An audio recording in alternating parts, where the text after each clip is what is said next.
Hello, everybody. This is episode 54. Welcome. We are back and we are doing it on a Sunday instead of a Saturday. So, hope you guys enjoy it. I'm Paramike. That lovely Gothic over there, due to the fact that her phone does it again. She is the lovely and the one. I'm Paralore. That's right. If you guys saw episode 53 at the end, Paralore did try to hang on and everything, but I think it was the heat in here that got really to her.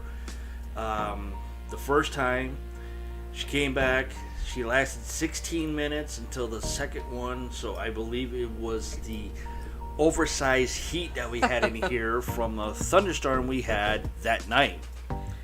So she's back, she's better, she's focused, and she wants to power through the stuff that her niece has been hounding her for and everything to finish up. Yeah. And I got a couple of stories to do, but that'll come later. Well, first off, even though you think it was the heat from last weekend, it wasn't the heat. This past Saturday. That's what I said. I would have been sweating. It wasn't that. Oh, really? I thought it was because we talked about it and you said it was partially the heat. I thought it was, but then I remembered the energy around here is nuts. Yeah, you did say that, what was it, the week before? No.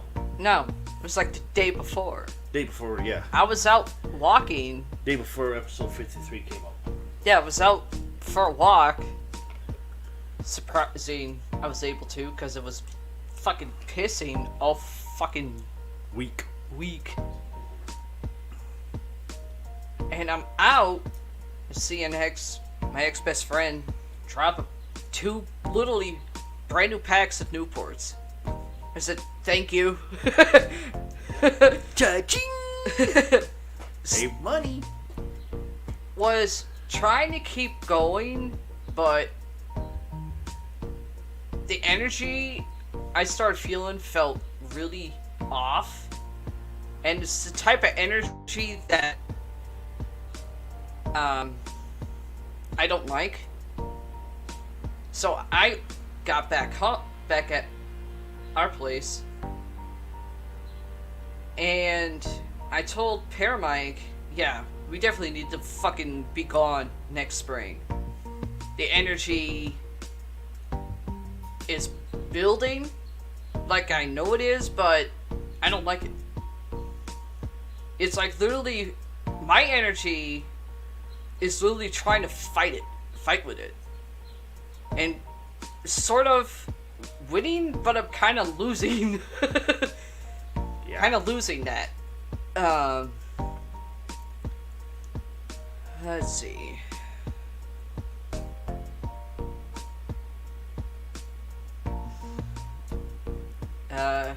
Had relaxed the next day. Surprising.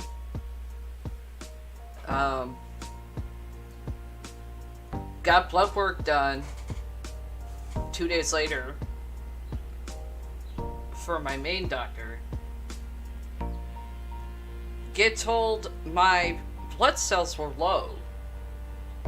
And I just needed 2 units of blood put in.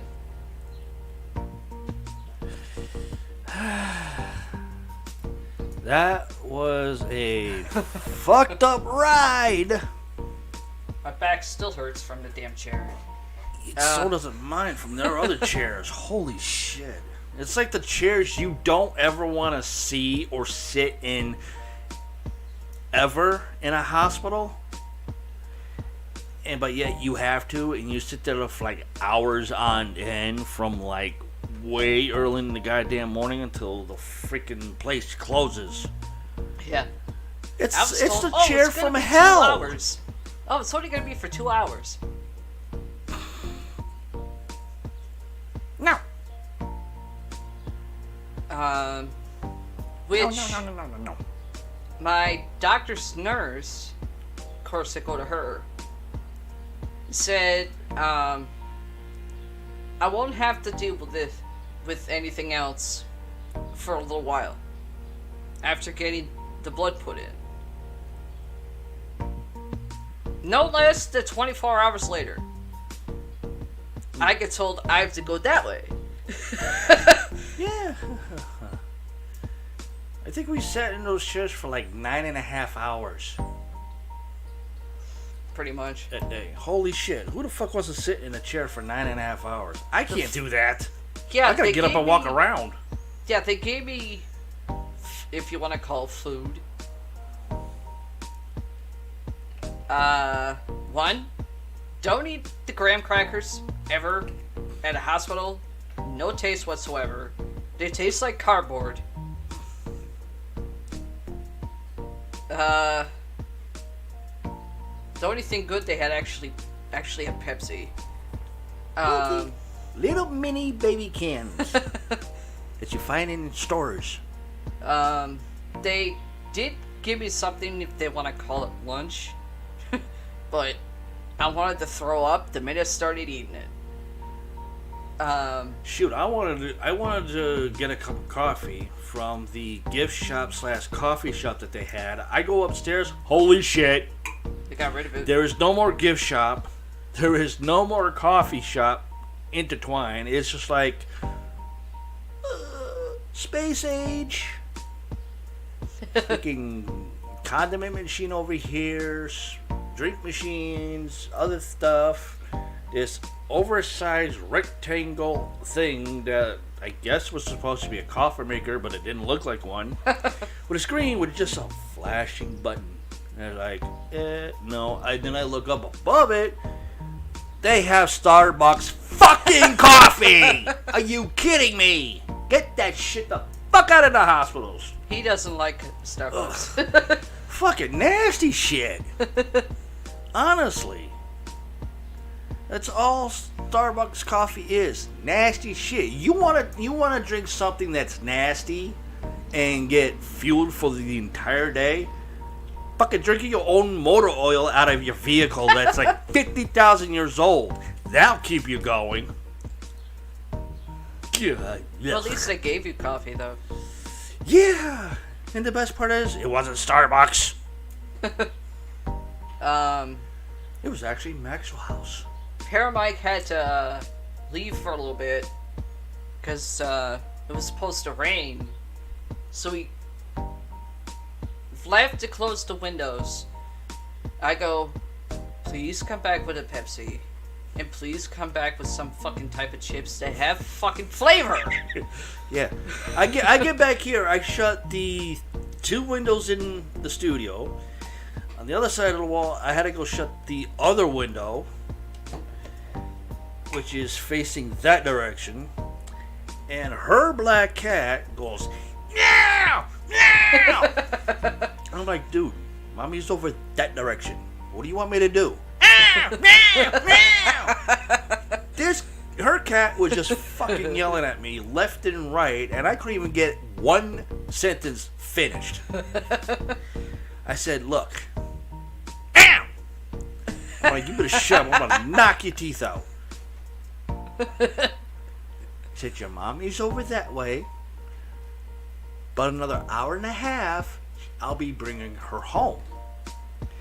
And about an hour and a half, it would have been roughly 3:30. About 4 o'clock. About. No, when I told him that. Oh, yeah. He said, I should be bringing her home like roughly an hour and a half. It was like 3:30. No, 3:30 turned into fucking 5 o'clock. I was pissed. Till she got out of there. By the time we got back here, it was 5:30. Okay. I was hungry. Bring her in. Make up the bed so she can lay down and relax fully out on something soft and comfortable. Her cat is just...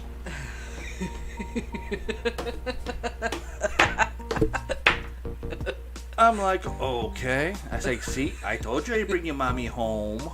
I laid her down on the bed. Kind of cover her up a little bit. Gave her brand new Pepsi with ice. Gave her chips to snack on.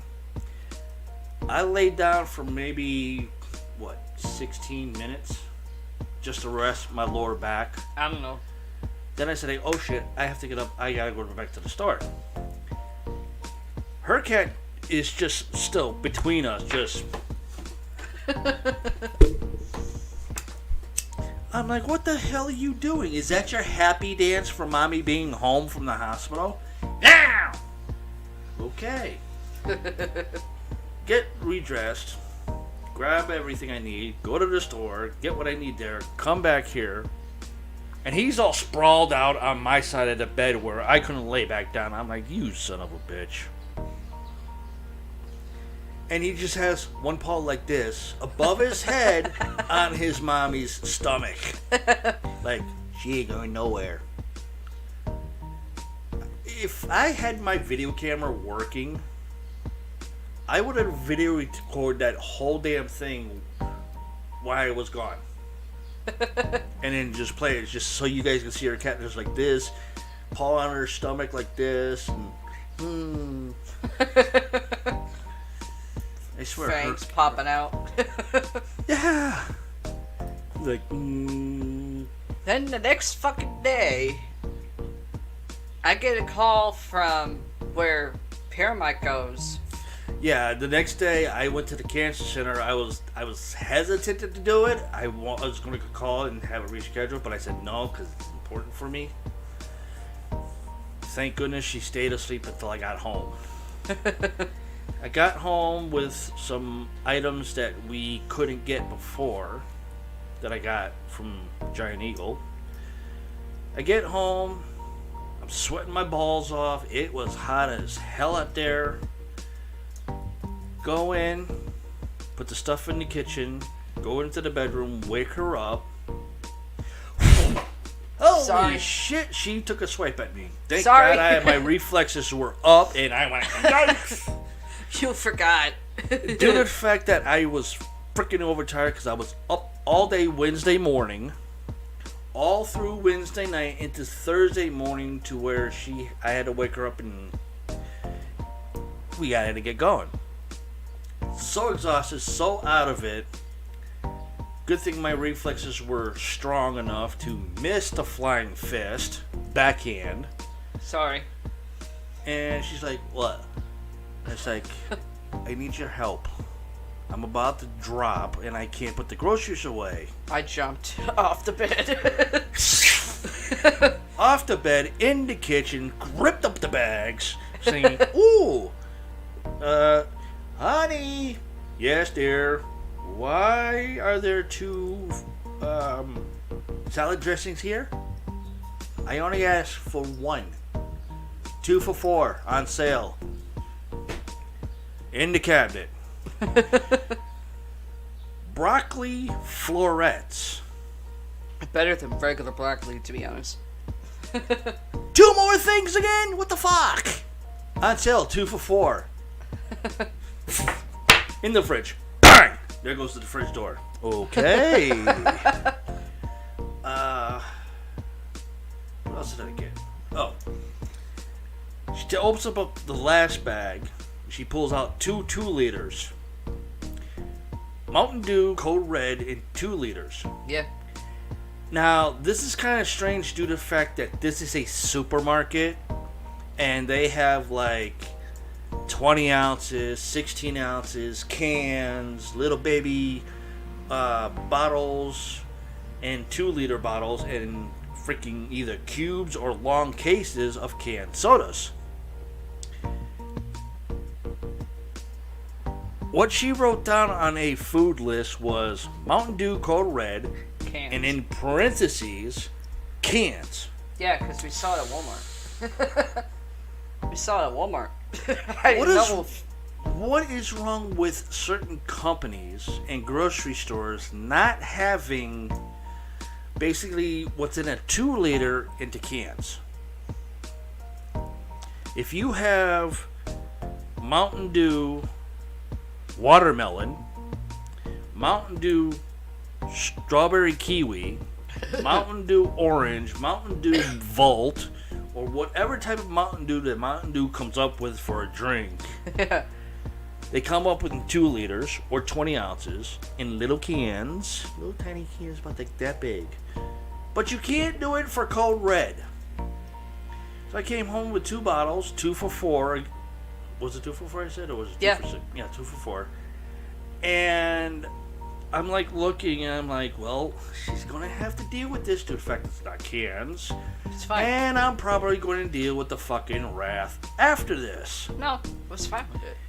So she said, that's even better. 2 liters of Code Red Mountain Dew would equal basically 12 cans in a case. Pretty much. Times another bottle, which would be 24. Maybe. If my math is correct, 12 and 12 is 24. Yeah, for 2 cases. I was like, okay.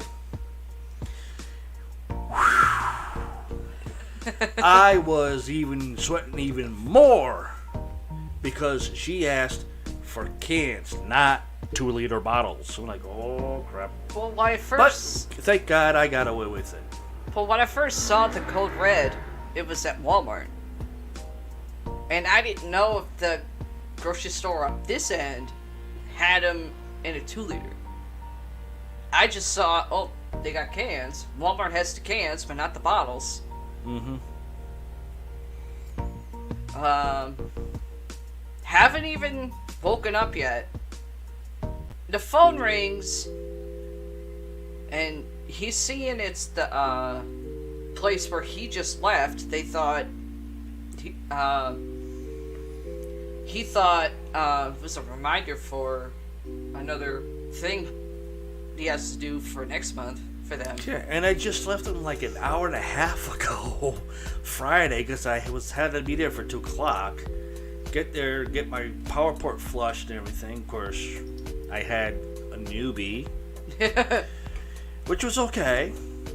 I don't mind newbies in that type of field. And I had to explain about my power port because my power port does not like to return blood once in a great while. It has a mind of its own. It's kind of like when you have that nasty fart and you're in a room full of crowd and your asshole just goes, hold it in, motherfucker, hold it in, and you have to run. Well, that's kind of how my power port is trying to return blood when it has to be port flushed, which is a standard procedure. You put it in, you put a little liquid into it, you pull it back out, it's supposed to have some blood. No. She pulls the liquid in, pulls it back out, liquid that she put in comes back out, and she just said, screw it. That was it. Left him about an hour and a half. Get home. Next thing I know, bring, CCT, which is short for the Cancer Center Treatment. I'm like, okay. I pick it up. I say hello. I thought it was for me. No. It's for Paralord. I was living. I'm thinking, wait a second. One, she's not registered with the Cancer Center. 2, I don't have any cancer. the only registration she has to the cancer center is to get information from them on me and be my emergency contact. Yep. That's the only member that she has to the cancer center. No. Her own goofy doctor, which is also my goofy doctor, set her up to go there because of a thing that I kind of went back later on in certain episodes and you were talking about it. It was anemia. Yeah. So I'm going to let her deal with that part. You tell me if this makes any sense. Well, the woman, she was doing her job, but I was questioning. I said, you guys only deal with cancer treatments and monitoring cancer treatments. People that in whatever stage and remission they're in. She goes, no, we also deal with like conditions where there's something wrong with the blood. If the person's not getting enough of whatever in their own body on their own. I said, okay, what is this referring to though? You have anemia. I go, yeah, I've told my doctor, I lost count how many fucking times, that with my iron, it's been up and down seesaw since my second son was born. 3 months after my second son is born, I have the iron problem. A year later, I'm fine. Then, 07, because I'm telling her the history of it. 07, it was a little bit low, but not where Wagner's getting out of freaking whack about. Then my iron went back up.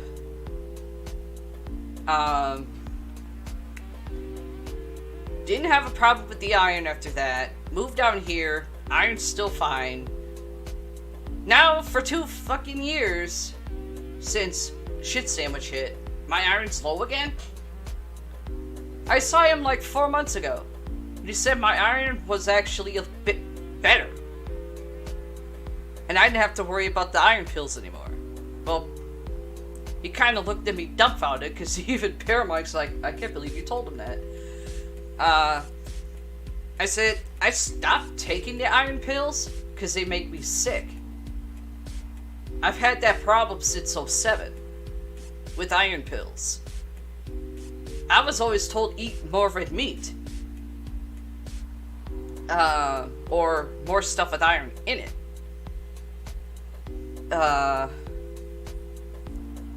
He's like, oh. And the nurse at where Paramount goes for his cancer monitoring, because he's still in remission. He doesn't have it, but they're still monitoring it. That and my head as well now. Yeah, that too. She goes, well, she told me that I guess my iron's at like a 17. Which is dangerously low. Well, she said it's considered in the danger zone, but it's not really. If it's below a 10, it's a full danger zone. Actually, it's a 4. Oh, 4, well. You're in the fuck zone. 17 is from like 4 to 17. It would be a danger zone, but if it's a 4, it's you're fucked. She goes, what he wants to do, he wants to send you to us for one of our blood specialists to basically set up getting iron injected into you by IV to bring it back up. I go, and how long is this process? You figured the nurse would actually know. She didn't know. Oh, well, wait a minute. You don't know, and that's in your field. And you don't know. Are you a newbie? No, I've been dealing with it for like 10 years. Then you should already know how long that will take. My doctor already knows I'm going to be moving next spring. I have to. She goes, he wants to have you start getting the iron injections to try to get you started with it. It'll be a 50-50 chance if I have to get iron injected into me again after I move. He wanted to get a first start on it, a head start on it. I'm like, I handed Paramike the phone because I was about to throw it. And he goes, he got a little more information from her, and I'm in full refuse mode. I'm like, I'm not doing it. I lost count how many fucking times I told Wagner, I'm not doing it. Getting a new set of teeth was the main priority while I'm still here. Paramike goes, you know somebody can overrule you on that decision. I didn't say anything, but I just went, pfft. Yeah, I got slimed again, but this time with my Paralord instead of Little Monkey that you guys normally hear or see on the show. And the other two fat furballs that we have that likes to always sneeze on me for some odd reason, but never her. I end up getting a message later on by my brother, and he says the one line he always does: "Do it for me, sis, please." Which I actually made the look that people probably just saw me do. I went, alright, I can't do anything till Tuesday. This is what he does. Guilt trip. I went, you're so lucky I love you. He goes, maybe they're right. You might have to get it put back on it once you're up here, but at least you got something going. Where doctors up here can actually continue on, whatever. I went, alright, I'll do it. I can't do anything till Tuesday, dude. He's like, when did they call you? Practically when they were closing. Are they that stupid up there? That stupid down there or getting there? I think they just got there.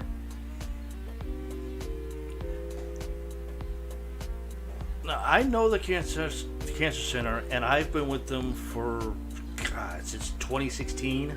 Yeah. They're usually the smartest people there. Okay? It's nothing but women receptionists that are smart. Not the one. And we get the one dumb one calling from there. I'm like thinking in my head, it's like, okay, I'm gonna have to reevaluate all this shit. Because I know a lot of the women there, because I'm very good friends with them and everything, and I know they're not that to hire people like that. One person that they hired that does this shit. I think I'm gonna have to reevaluate the cancer center next time I go back. And not only that, she wanted to book it for the 1st. Yeah. I'm like, no. I am really fucking busy on the 1st. I have to pay my rent on the 1st, and a whole bunch of other shit. Yeah, I have to fight with them sometimes when they make my schedule, which is right there. I get that mailed to me almost every time I see my cancer doctor that way.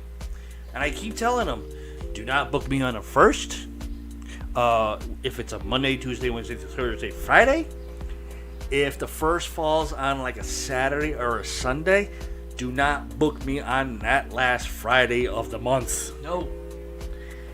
Anywhere between, it's fine. After the first, before the first, it's fine. Not.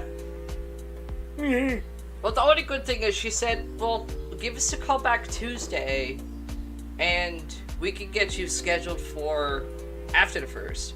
Which she put like either the second or the third. I'm like, yeah, due to the fact that it's Memorial Day weekend and tomorrow is Memorial Day, so happy Memorial Day!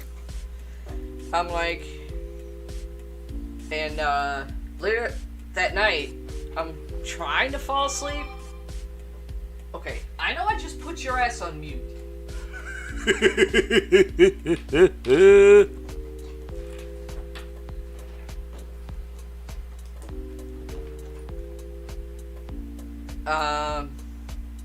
And I'm watching Whose Line with Drew Carey. We got season 1 through 8. Season 9 and up is Aisha Tyler. We can't get that season, those. I said, Paramike looked at me, he goes, he overruled you, didn't he? I went, shut up. He goes, you know why he does that? Pillow. Oh, shit! He hit me with a pillow! He's like, he's always been able to get you to do just about anything he wants. I've even noticed that. I'm surprised you remember that. And she's the oldest out of both of them. But yet, oldest out of the by her little brother. Yeah, the only one that's still alive. Then my niece gets a hold of me. She found out about it. I'm like, your uncle already got me to agree to it. Why you adding? She goes, I was just wondering, in case he couldn't get you to budge. Adina, you've been around us since you were practically born. I think you should already know by now. He's the only one in the family that can get me to do or not do anything. By one word. Or one phrase. Do it for me. And I can't say no. She's like, how the hell is that possible? When my father asked you to do something, you just looked at him like, yeah, whatever. That was about the time where he started going, duh, at everybody.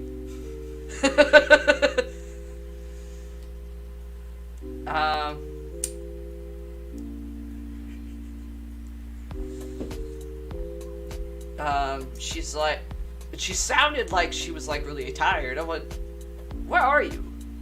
She's like, work? You're by yourself again? She goes, oh, no. Adam's with me. Didn't say anything. She goes, no, we're actually better. He's, trying, the way she put it. I think more of trying not to get his ass beat still. I go, get back to work, go home, go to bed. And I had to double look at the freaking time. I'm like, Adina, it's 1 o'clock in the morning almost. Why are you still there? The door should have already been closed, and everything should have been done. Never got an answer. I went, please don't tell me you waited for your brother to show up there first. Because that could get you in trouble. She's like, no, I'm not. I'm full-blown manager. It don't mean shit.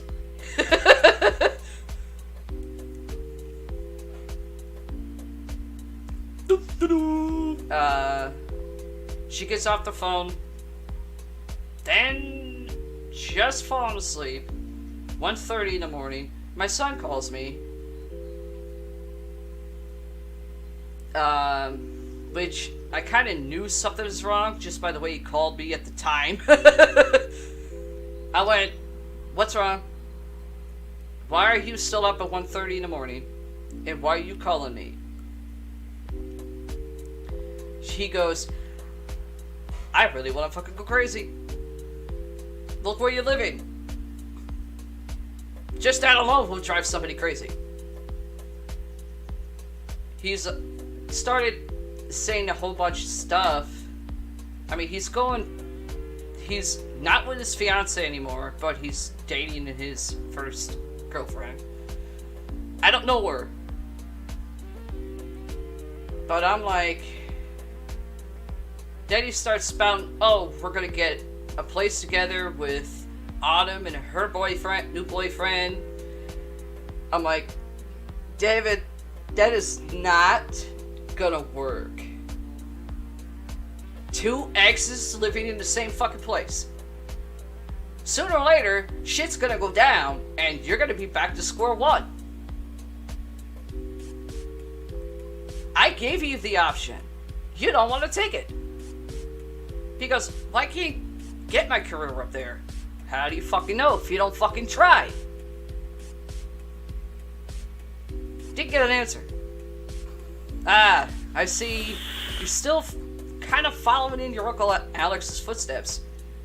He's like, "What's that?" "Well, one, you're not thinking with your head. And I mean the head on your shoulders. You're thinking with a different one." He's like... Then he starts spouting about my stepdad, his step-grandfather. I'm like, what do you want me to do? I'm telling you, I'm seeing it, and you're not registering. Or you don't want to register it because you know I'm right. He's like... Then you start saying his girlfriend Emma's father, in 2 years, is going to get her a house.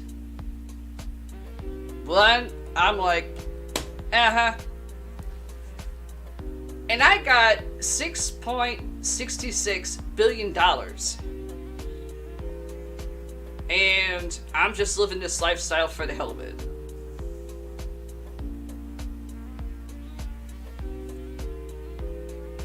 He's like, "You think I'll get screwed?" I don't... One, yes. Two, I don't think. I know. You're gonna be right back to square one. And where is this supposable house?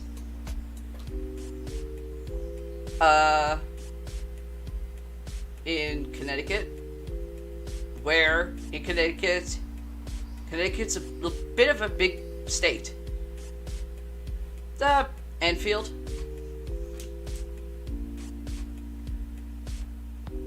Then starts going, I think I do still want to get into wrestling. David, the rate you're going, and I'm the last person that will say it ain't gonna happen. The rate you're going, it's not. To be a wrestler or anything, you gotta pay for it. You can't get anything for free. You gotta pay for the training.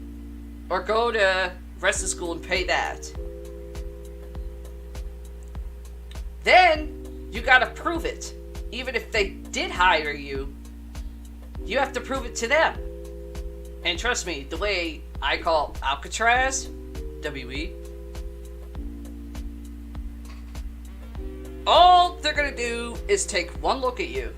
Be like, okay, let's give you this persona. Let's give you this character. This name. And see what you do with it. That's basically set up for failure 101. I know. Why do you think they blackballed me? Because I'm not one for the bullshit. That and talent relations don't like me. He's like, wait, have I seen to have talent relations? You should, because it's in my stuff that I sent you. I go, you remember the tall, lengthy guy that I literally went at with a coconut? Was literally gonna pull a fucking Roddy 2.0. Only, it's a girl. Doing it to a dude. He's like, I was wondering what the fuck was going on, because in that footage, both Uncle Richie and Uncle Alex had to literally tackle you because you went to hit the guy. Yeah, because he was, one, disrespecting me, and two, he was saying what I was doing, it was great, but wouldn't be something people would want to pay to see. And I was in intergender matches, which is a guy versus a girl.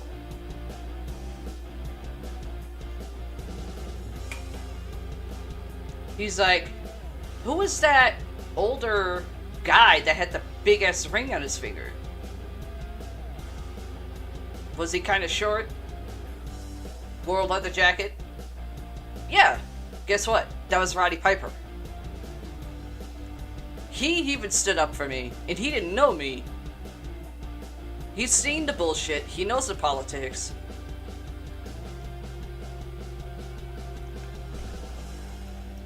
Oh.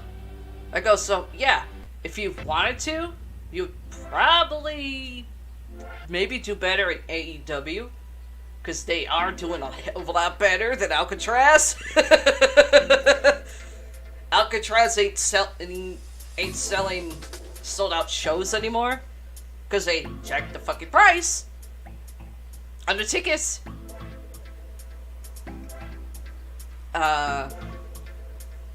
And there is mix up some shit that's going on internally, backstage, and in the office. So it's not a good idea. You want to be a wrestler? Talk to see if someone can help you for AEW. I mean, there's guys that's been in the ring for 20, 30 years. They're in storylines, but they're helping the younger guys and the younger girls. That's your best bet. If you can't talk on a mic, that's actually one other test you're not taught. If you can work in the ring, you have to actually know how to talk, as in cut promos, or try to cut somebody down on their ego a bit. That's how I took it. I didn't have a problem on a mic.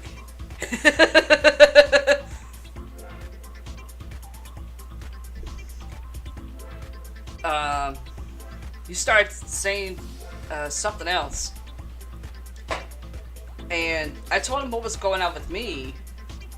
Instead of that registering, he automatically starts talking marriage. I started doing this. Mike could tell by the way I gripped my phone, and I mean the house phone, I was about to throw it. Because everything I was saying to my son, he wasn't hearing it. Mike grabbed the phone. He goes, David, you know you're not really helping the situation right now?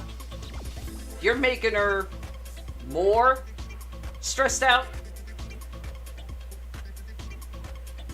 He's like, oh, well, I'll call later.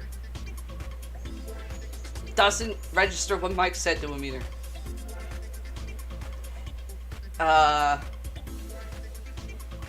Get off the phone with my son.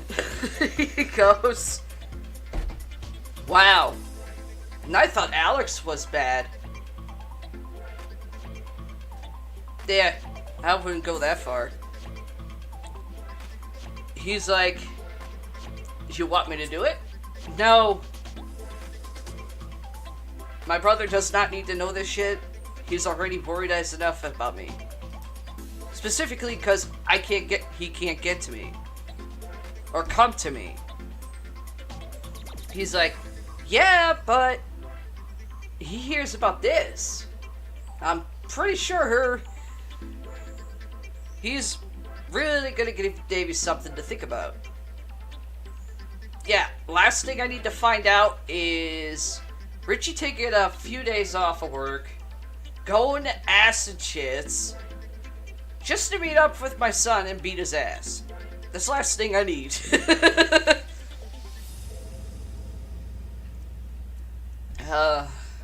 Now, getting to the nitty gritty. I have going to the morbid stuff with the music still. For news or paranews, I got music curses that'll give you the creeps. This is something Paramike actually found, which was surprised me. Tales of artists making pacts with the devil are fairly common in music history.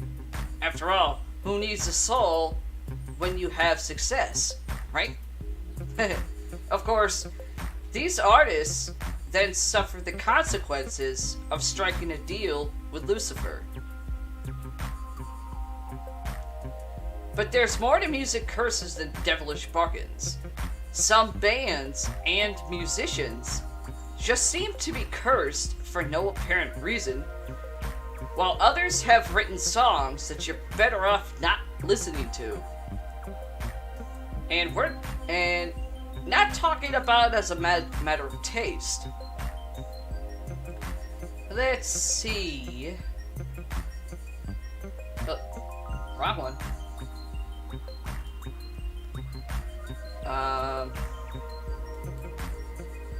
Robert Johnson, which is actually king of the Delta Blues singers. Delta Blues legend Robert Johnson is said to have made a pact with the devil at a crossroads where he exchanged his soul for success. To this day, Johnson's song Crossroads is believed to be cursed. Now, I'm not someone who's into blues. I'm more of a rocker. I mean, there are music styles that I've heard of, even though I'm not an avid listener. But Robert Johnson? Have you heard of it? Yeah. Okay. I've heard of him when I was in radio. There was a The show song after Crossroads? me. Huh? Even the song Crossroads? Yes. Okay. There was a group after my show ended at 6 a.m. and played that song on the radio a few times. Other than that, I haven't heard it since. Huh. Many artists who have covered the song Crossroads suffered tragic moments in their lives, including death. These include Leonard Skinner, the Allman Brothers, and Eric Clapton.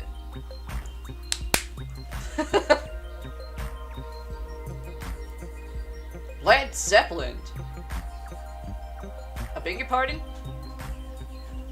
The band has been associated with the occult, so it's only natural that rumors of a pact with the devil spread. Though reportedly, only 3 members, Jimmy Page, Robert Plant and John Bonham made the Faustian deal.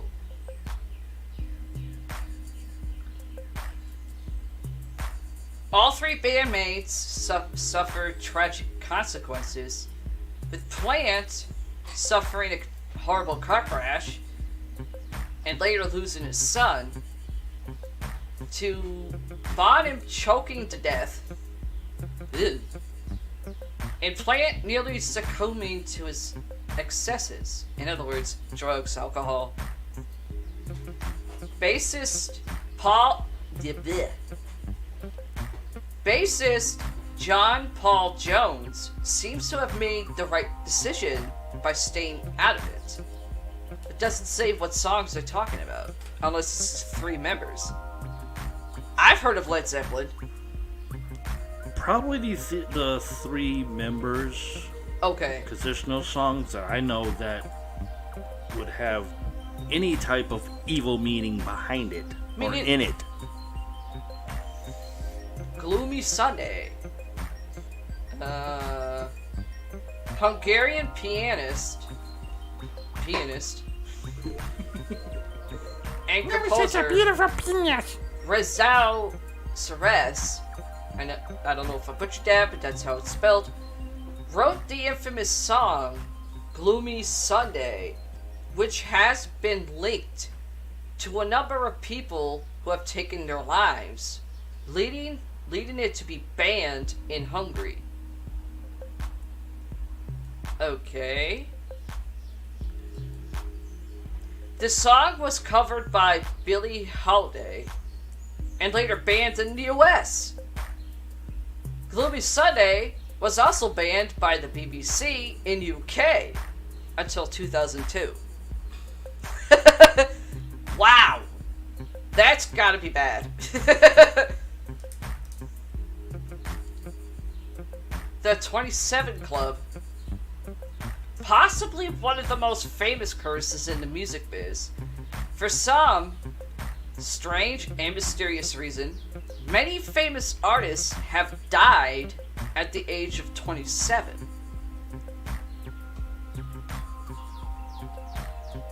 Notable members of the 27 Club include Jim Morrison. Haven't listened to him, but kind of heard of him. Jimi Hendrix, Janis Joplin, Amy Winehouse, and Kurt Cobain. Kurt Cobain, to me, didn't even look 27. He looked like he was in his 30s.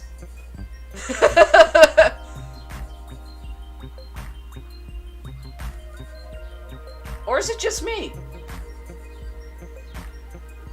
I think it's just you. Even you said he didn't even look 27. I know I did. Until I actually looked it up on Wikipedia and yep, there it is, 27 years old, died. That proves drugs will make you look older. In not a good way. Yeah. I mean, everybody heard the story about Kurt Cobain, and they said he died of an overdose. Yeah. But yet, on Wikipedia, it said something way totally different. Yeah.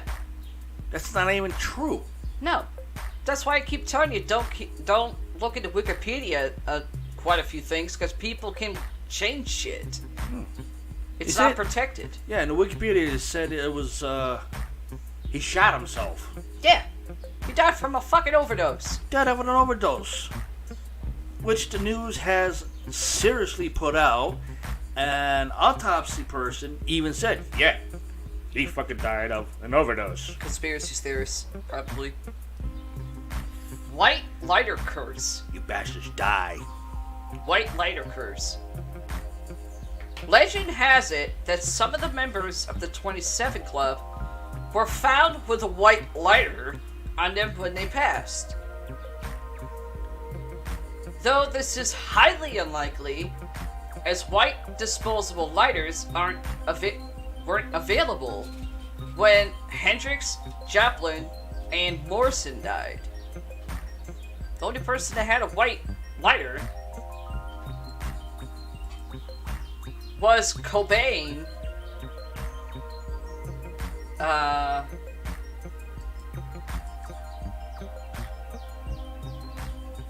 Yeah, was only Cobain.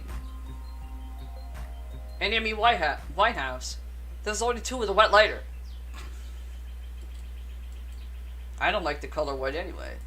I got a white lighter with a beer on it. You know what I mean? I'm gonna die too, assholes. I'm still here, motherfuckers. It's one of those little shitty big wet lighters. Not like those, but little. It's not like that. Little minis, but like little this bitties.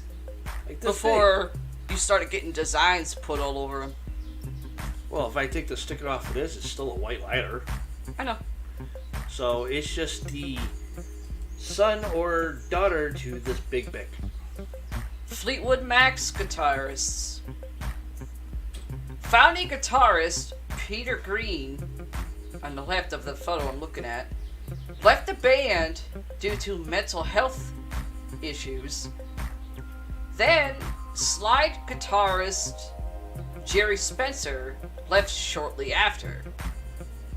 They were followed by Danny Kerwin, which is a dude on the right I'm looking at, who also suffered from mental illness.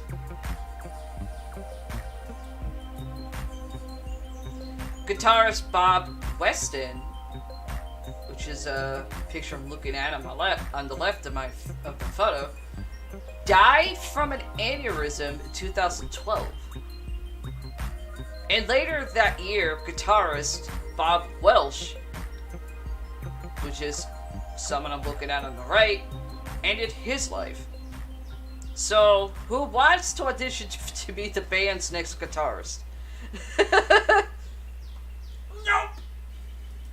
I'm not a person that will listen to Fleetwood Mac regardless. I don't care. If I hear a Fleetwood Mac song, I say, Mike, don't even play it! Bad Boy Curse. What? Because of what I just said, Bad Boy Curse. Sean Coombs. I think I said his name right. Did I? Coombs? Yeah. Yeah, Coombs. Bad Boy Records was pretty successful in the 90s. But things started to go downhill after Notorious B.I.G. passed, even though we all know he was shot. And it gets weirder. Many of the label's artists later became religious leaders. Namely, Craig Mack, Mace, Shane, and Loon.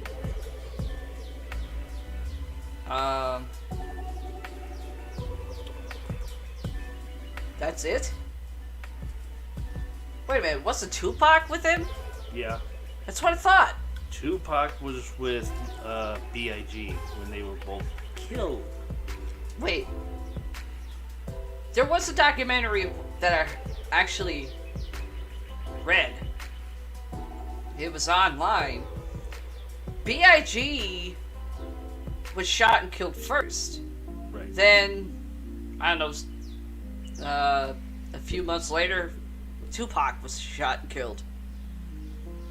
Well, but no one knows who did it. First, it originally started with B.I.G. Tupac driving in Biggie's car. Then it went to they're then, driving in almost the same cars, but not together. And then they were gunned down. Yeah. And they both died in the same vehicle. But after a while, so many stories has come out. I don't even know what's real, what's not real. A bunch of blabbering idiots just trying to get a name for themselves. Who knows? I don't know.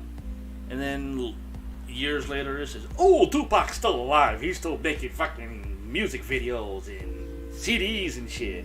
No, the fucker's dead. They were saying the same thing about Michael Jackson, too. Yeah, and Prince. No, they're dead. Prince is dead. Michael Jackson's dead. That's why I keep saying people going, "Oh, Elvis Presley faked his death." No, he didn't. He died in fucking 60s. No. I don't care. I don't care about that story. No. He did. No. No. He went under identity protection. Disappeared off the map. Just, he was all stated, yeah, he died this year. Yeah. No. I think it was a few years back or something. I don't remember. But an autopsy was done on a guy that almost resemblance Elvis Presley. Comes to find out, the guy that passed away, that made the news, with DNA testing, was Elvis Presley. He actually died a few years ago. I still say bullshit. Jelly Roll Martin. Dunkin' Donuts wants their jelly rolls back. The famous New Orleans jazz pianist didn't sell his soul to the devil, but apparently his godmother did. What the fuck does that have to do with him? How the fuck does that work? I don't know, about to say it. At one point, a series of unfortunate events started to affect Morton's life, including developing asthma and being stabbed. He reportedly sought out the help of a voodoo woman who helped him lift the curse.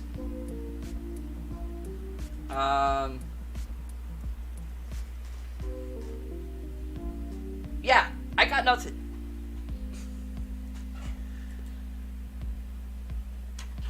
Ow. That's all I have to know. How the fuck does that work? I don't know. What has the godmother got to do with the freaking guy? Unless the godmother put the curse on him. But how does that work? I don't know.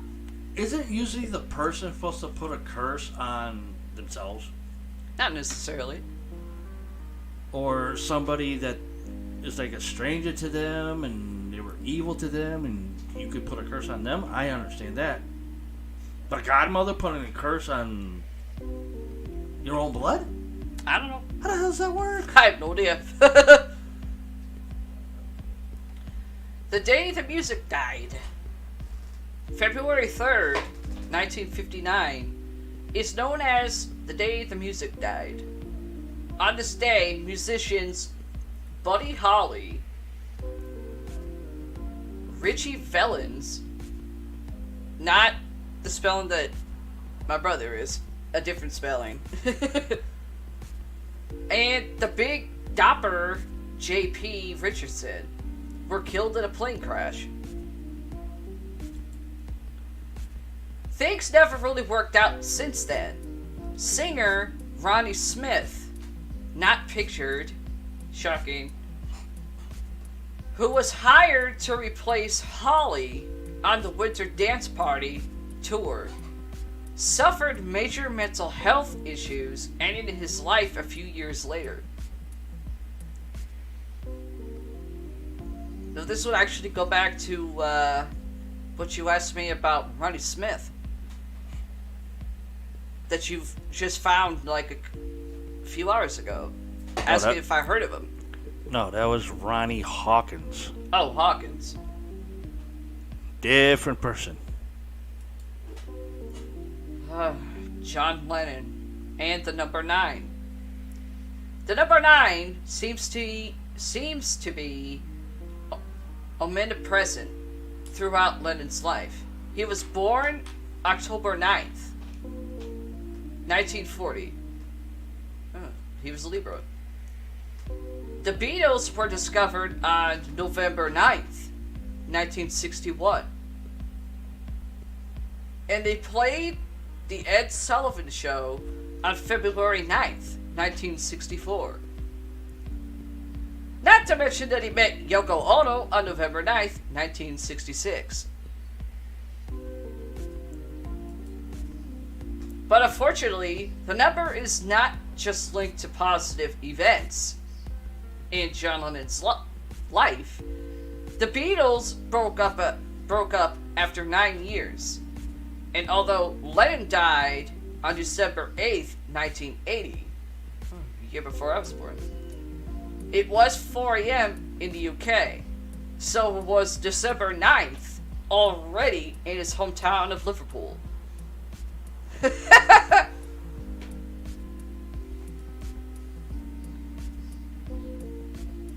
Curse of the Ninth. Okay. Many composers who have written a Ninth Symphony died not long after.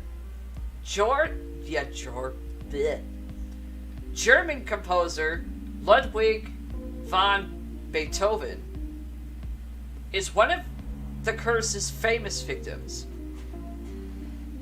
If people don't know, he was a really good composer. I love that dog. And he was actually deaf. Austrian composer Gustav Mahler was close to breaking the curse when he wrote a 10th symphony. Except he died before he finished it. Oopsie. Bone Thugs in Harmony. Okay. The hip-hop group apparently used a Ouija board. Further in their career, there are numerous references to the devil in their music, as well as the use of occult symbols. But it gets weirder, as many of the rappers who collaborated with the group died not long after, including EZ, Tupac, and Notorious B.I.G. Well, I've said it before, I'll say it again. I'm not for Ouija boards, nor am I against them. I'm not stupid, because you don't know who the fuck you're talking to.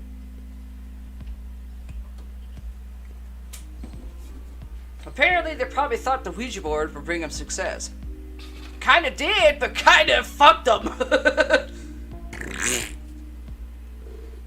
Devil's Trill Sonata. Huh? What? Devil's Trill Sonata. It is said that the devil came to composer Giuseppe Tartini. Sounds like a bad martini. In a dream and played him a song on the violin. Tartini woke up and wrote Violin Sonata in G minor. The song, better known as The Devil's Trill Sonata, is believed to be cursed. Okay. Saturday Night Live curse.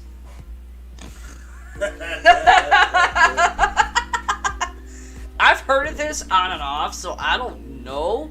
Would that be when they started or after they were already into their God knows how many episodes? I don't know, hold on. The Saturday Night Live stage's sound is famously bad. Yeah, you ain't kidding. Many musicians have suffered the consequences because of their really bad sound techs and sound equipment. Some believe it started when Sinead O'Connor ripped up a photo of the Pope on live TV. I saw that! I automatically went, oh yeah, she going to hell.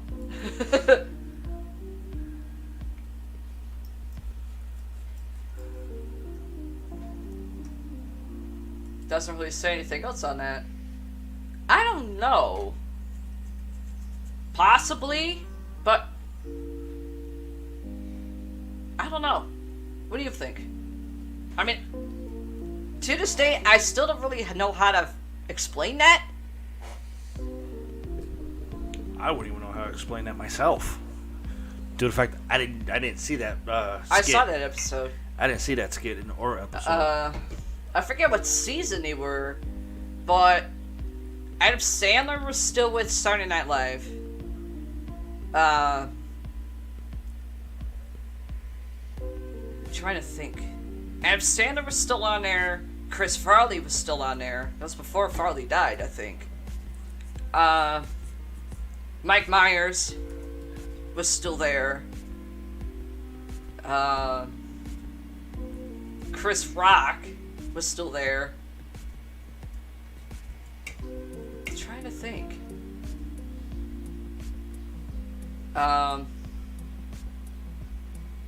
There was a couple other ones that I can't remember who were there at the time.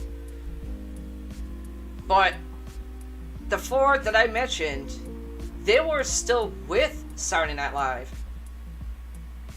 on that episode before it did their own thing.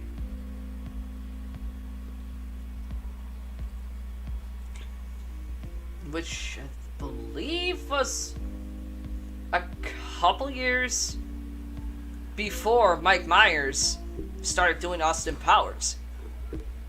Okay, I just typed in, something, and I got Okay. this thing about Sinead O'Connor, because I spelled her name wrong, but that's okay. But Of I course. found it. So the real reason Sinead O'Connor was banned from SNL. Yeah. That would be the reason. Singer Sinead O'Connor caused a firestorm of controversy in 1992 that would conclude with the Irish performer being banned from Saturday Night Live, or for shorts, SNL, Yep. for life. O'Connor was a guest on the show on October 3rd, 1992. Yeah. While singing cover of Bob Marley's song War, Yeah. she added a few lines to that tune that were about the horrors of child abuse. Yeah. At the conclusion of the song, she pulled out a photograph of Pope John Paul II, yelled, "Fight the real enemy," and promptly tore the photo to shreds. I'm not for what she did. Even I know that's... What the fuck are you doing? But at the same time, not many people really knew exactly what the fuck was going on behind doors of churches until it came out years later. Especially with the Vatican. And I fucking knew that shit. I would not ever say anything, but I wasn't stupid. The way she went about it, I believe that was wrong. Not only wrong, that was fucked up. Oh yeah. They invite you to do your freaking song, and you do that shit. And they even paid her beforehand. Talk about a lawsuit, getting the money back.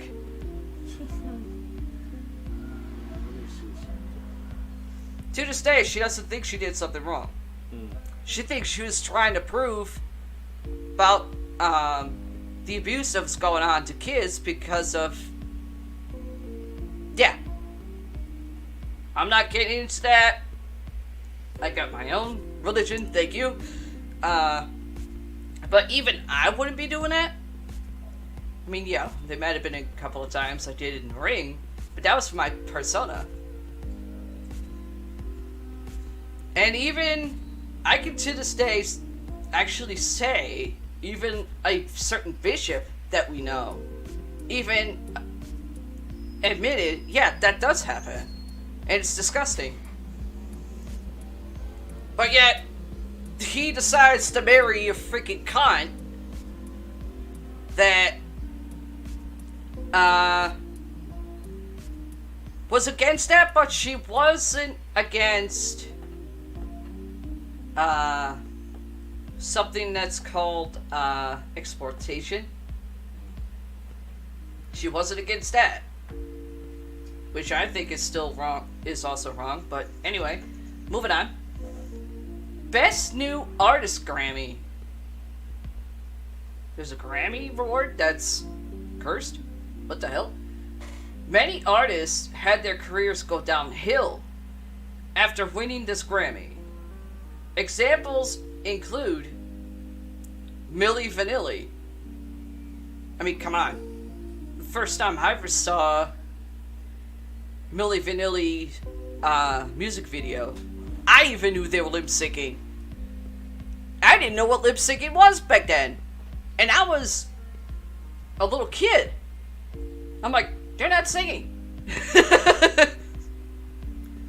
Men at Work, A Taste of Honey, Jody Watley, and the Starland Vocal Band. Okay. Glass harmonica. This instrument was invented by Benjamin Franklin in 1761. Its sound was rumored to drive. Bleh. Its sound was rumored to make musicians and listeners go mad, as in going nuts. I don't know if that's accurate. I haven't heard of that. Piano Sonata Number 6. Russian composer Alexander I know I'll probably butcher this last name, Scriabin, never played his Piano Sonata Number 6 in public because he believed it was nightmarish, murky, unclean, and mischievous.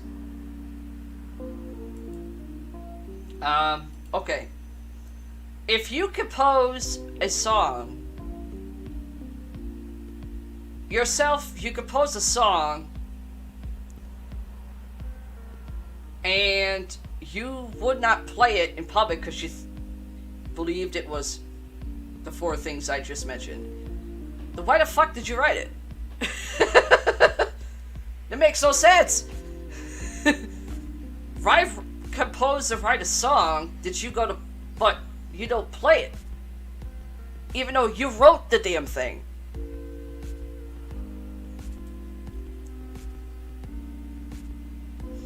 My Way Karaoke Curse. This karaoke favorite is believed to be cursed in the Philippines. Oh, shocking. This is because many people have died after singing the song. That's it. That's the explanation? That's kind of sad. For an Everything, maybe what the fuck? half the people that probably sang it were loaded. Dead Man's Curse. Which state? Paranormal's Dream. Which state? There's too many of them.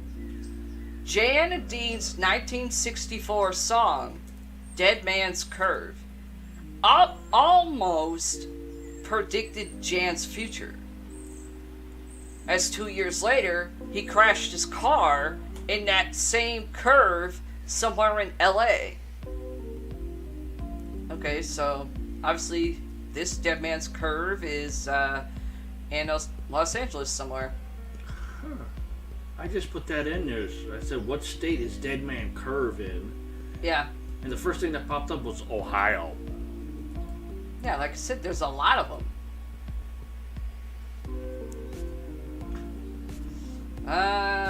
Take a little break before we continue with some more music. Yeah, you said you had some... There's even one here that says Dead Man Curve, California Road Trippers. Dead Man Curve is a historical marker. Yeah. There's Dead Man Curve in Cleveland. Where is the real dead man's curve, which is a question. Yeah, there's a lot. Like I said, there's too many fucking ones. Yeah. Anyway. But I like the other one I just read, the question part. Where is dead man's curve? Mm-hmm. That's the real question. Where is the real dead man curve? Bet you 10 to 1, no one really knows. Because there's so many damn ones. Yeah, no shit. In almost every fucking state, you can't tell which one is the first. I know. I'm gonna take a little break before we continue with some more morbid music. Mm-hmm. You said you had a couple. Yes, stories? I had a couple. Go ahead. I had a couple. A lot of you guys are probably huge fanatics for Resident Evil. Mm-hmm. Whether it be the video game, the movie, a book. Well, this one just came out recently, and I guess is filming for a new Resident Evil to come out. And it says the tragic incident on the Resident Evil set that cost a stunt woman her arm. Oopsie. Was it a union gig? Because if not, you're screwed. Oh. It goes on, it says stunt work is dangerous work. No shit. Yeah. And stunt performers deserve all the credit in the world for the peril they initially put themselves through for our entertainment. It's utterly baffling that stunt performers still, at this later date, do not have an Academy Award devoted to their craft. Of course not. I would agree with that. Yeah. Stunt They doubles should. are just stunt doubles. They're not Kane Hodder, Yeah, I who know. went from doing stunts to actually being an actor. Yeah, I know. But I would agree with the last part. Academy Award devoted to their craft for stunt workers, stunt doubles, whatever. Yeah. They ought to get a Grammy Award or something. Yeah. Good luck trying to bring that to account in Hollywood. Yeah, no shit.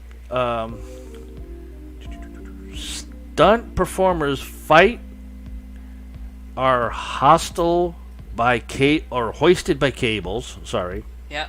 Jump off of buildings, set themselves on fire, Fight scenes. crash cars, fall off of motorcycles, and tumble down stairs just to make an audience heartbeat a little bit faster. That's my best heartbeat impression. And while most stunts are constructed and choreographed with the utmost of care, assuming a maximum amount of damage done to a car with the minimal of damage done to the driver's bodies. Stunt performers still often sustain injuries in their line of work. Yes, Yeah. that does happen. But they're always back for the next movie. Yeah. And while one would think stunt performers are often the best medical care offered, Not necessarily. the best medical care and insurance coverage by the studios that hire them, not everything works out so well. Nope. In the case of Paul W.S. Anderson's 2016 film Resident Evil: The Final Chapter, the sixth film in a series adapted from a popular video game franchise, Yeah. a stunt performer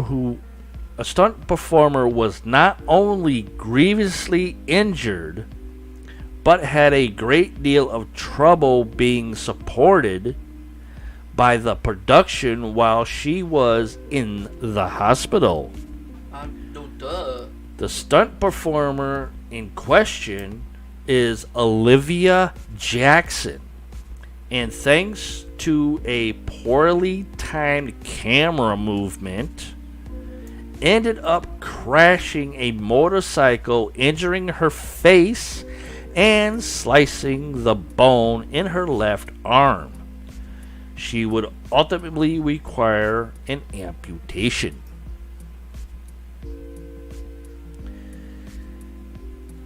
Olivia Jackson, the final chapter of Resident Evil, is a post-apocalyptic zombie flick with a long and complainant mythology, mostly centering on fighting zombies and corporate mercenaries.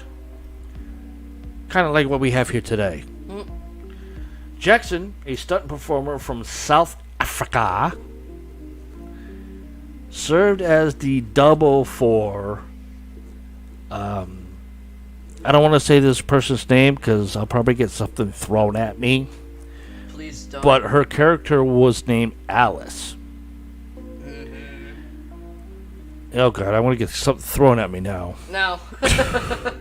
She described the stunt in a 2019 article in The Hollywood Reporter.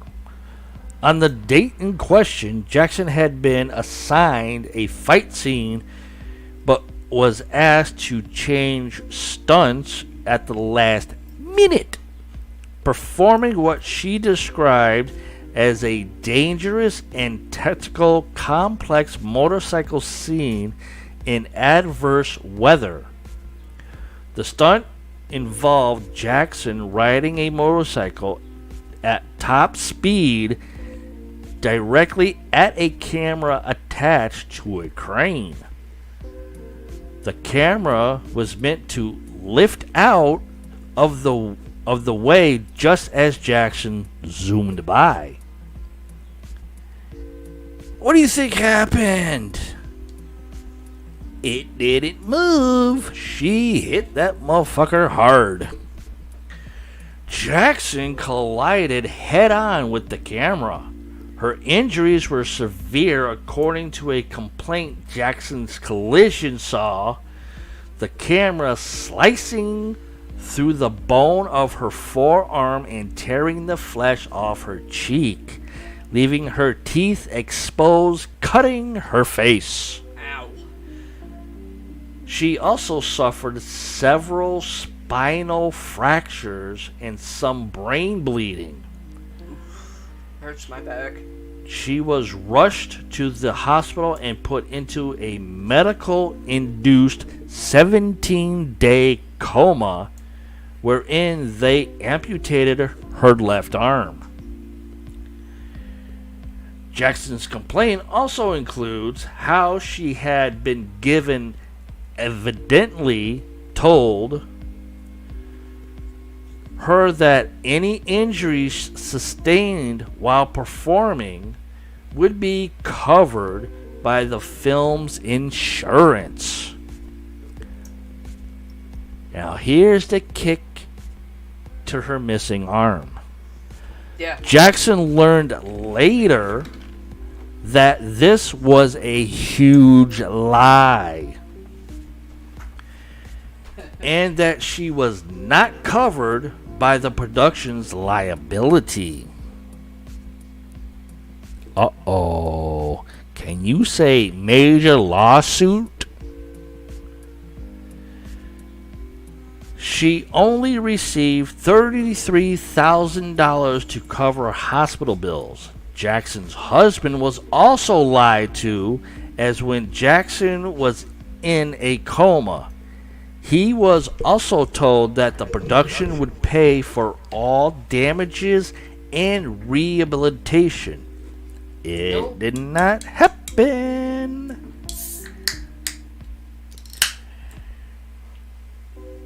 Jackson sued the studio for the injury and for failing to pay all of her medical bills. This case was against Bolt Pictures. Its two executives, Mr.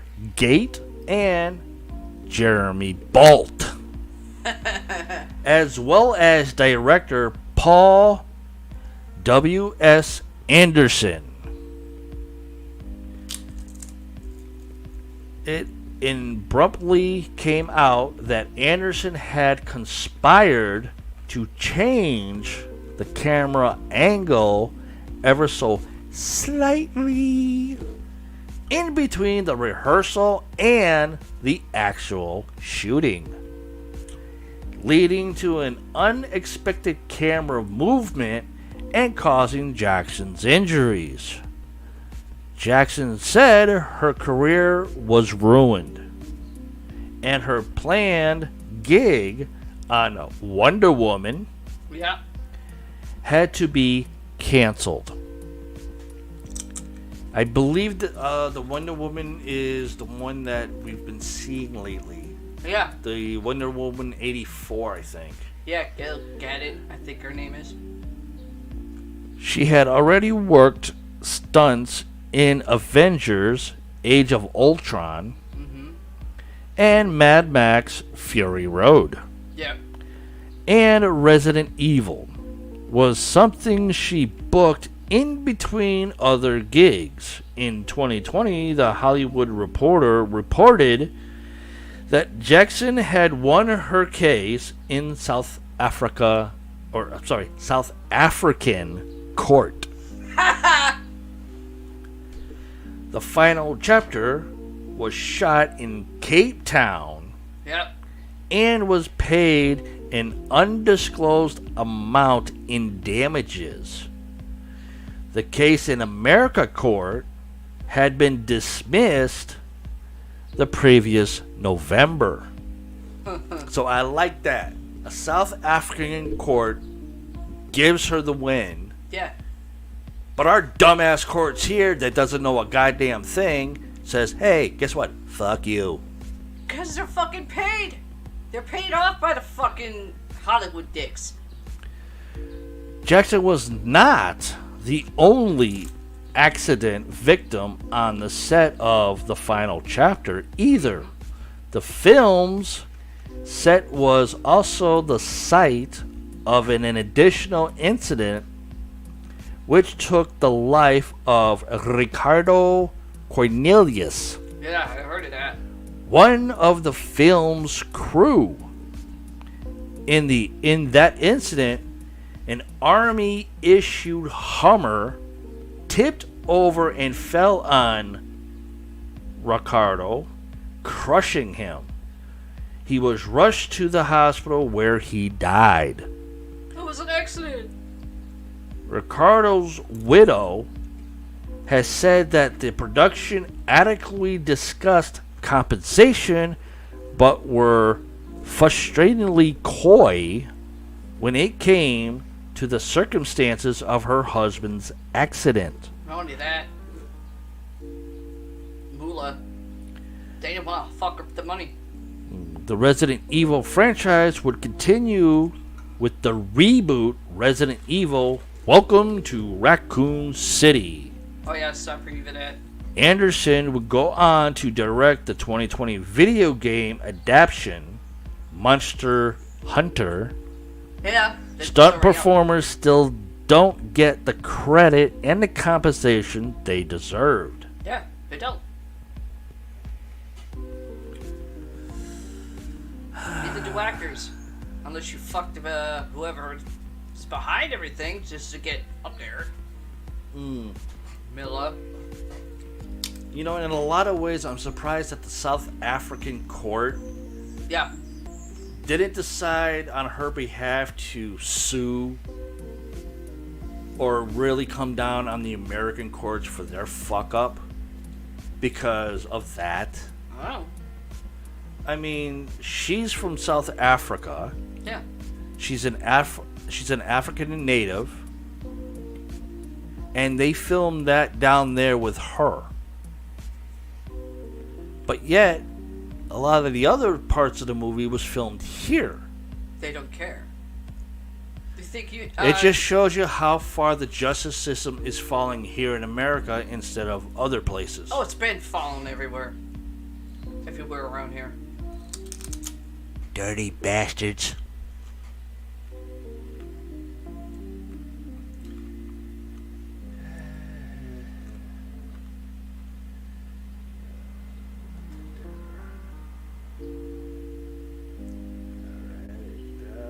My next one. 8 castles in Ohio that are photo worthy. Okay. Well, photo worthy, I don't know. Ohio is famous for its family friendly attractions and luxury accommodations that come in handy, especially during holidays.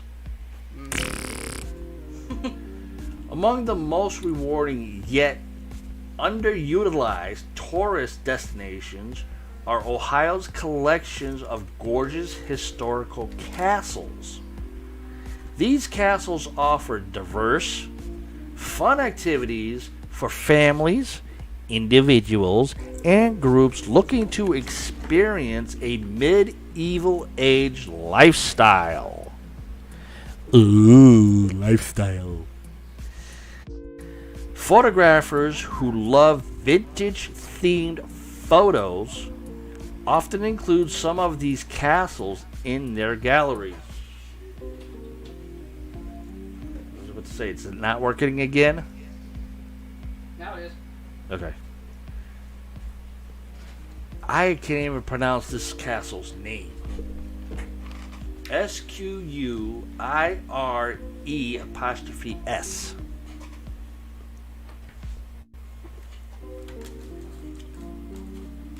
If anybody was wondering what the crunching is, I'm having Doritos for a snack.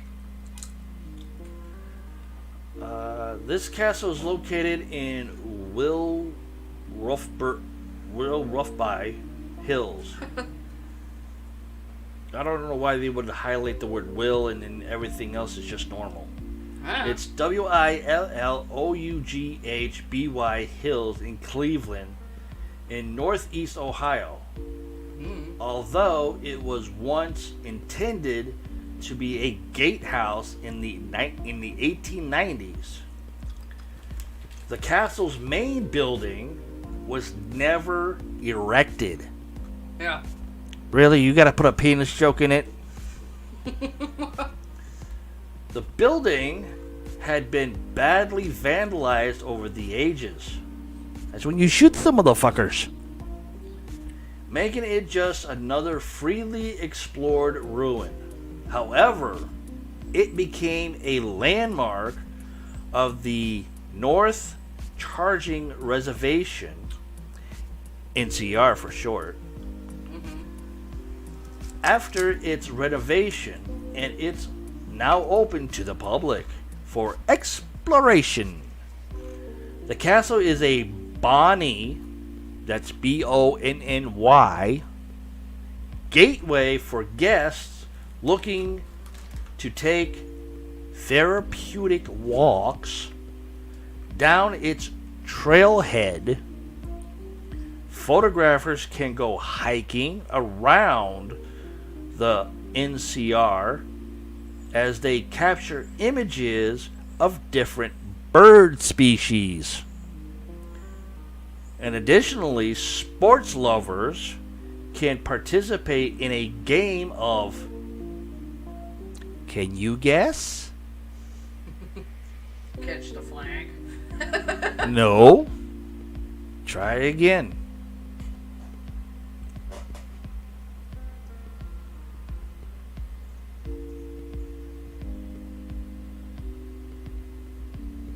I don't know. It's a long handle with a crooked end.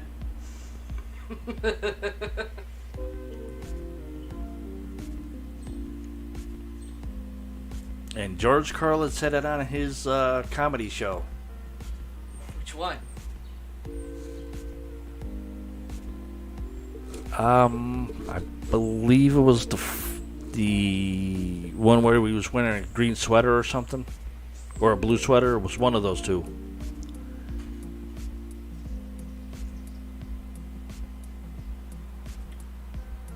Just read it. Golf. Ah. Watching flies fuck. At Manakiki Golf Course. Sounds like a Hawaiian name. Kinda does. Moreover, this castle offers a serene environment ideal for picnics, outdoor parties, and weddings. This place is located at 2844 River Road in Willoughby Hills in Ohio. Loveland Castle. It looks pretty cool. The iconic architectural work of the late Harry Delos Andrews was built to mimic the 10th century French Norman castle. History buffs appreciate the arrow-proof windows and the castle's thoughtfully designed winding staircases, or I should say winding. They got winding. Yeah. It is adored in classical battle armors, swords, and antique art pieces. In the winding castle chambers, guests go for imagery, ghost busting escapades in its haunted rooms. The castle is a famous boy and girl scout destination that allows them to go on outdoor gardening adventures in the man-made forest. Furthermore, scouts can sleep over at the castle if they bring their own beddings and cook their own food. Loveland Castle also hosts small self-customized weddings ceremonies with about 50 to 70 guests. Their address is 12025 Shore Drive, Loveland.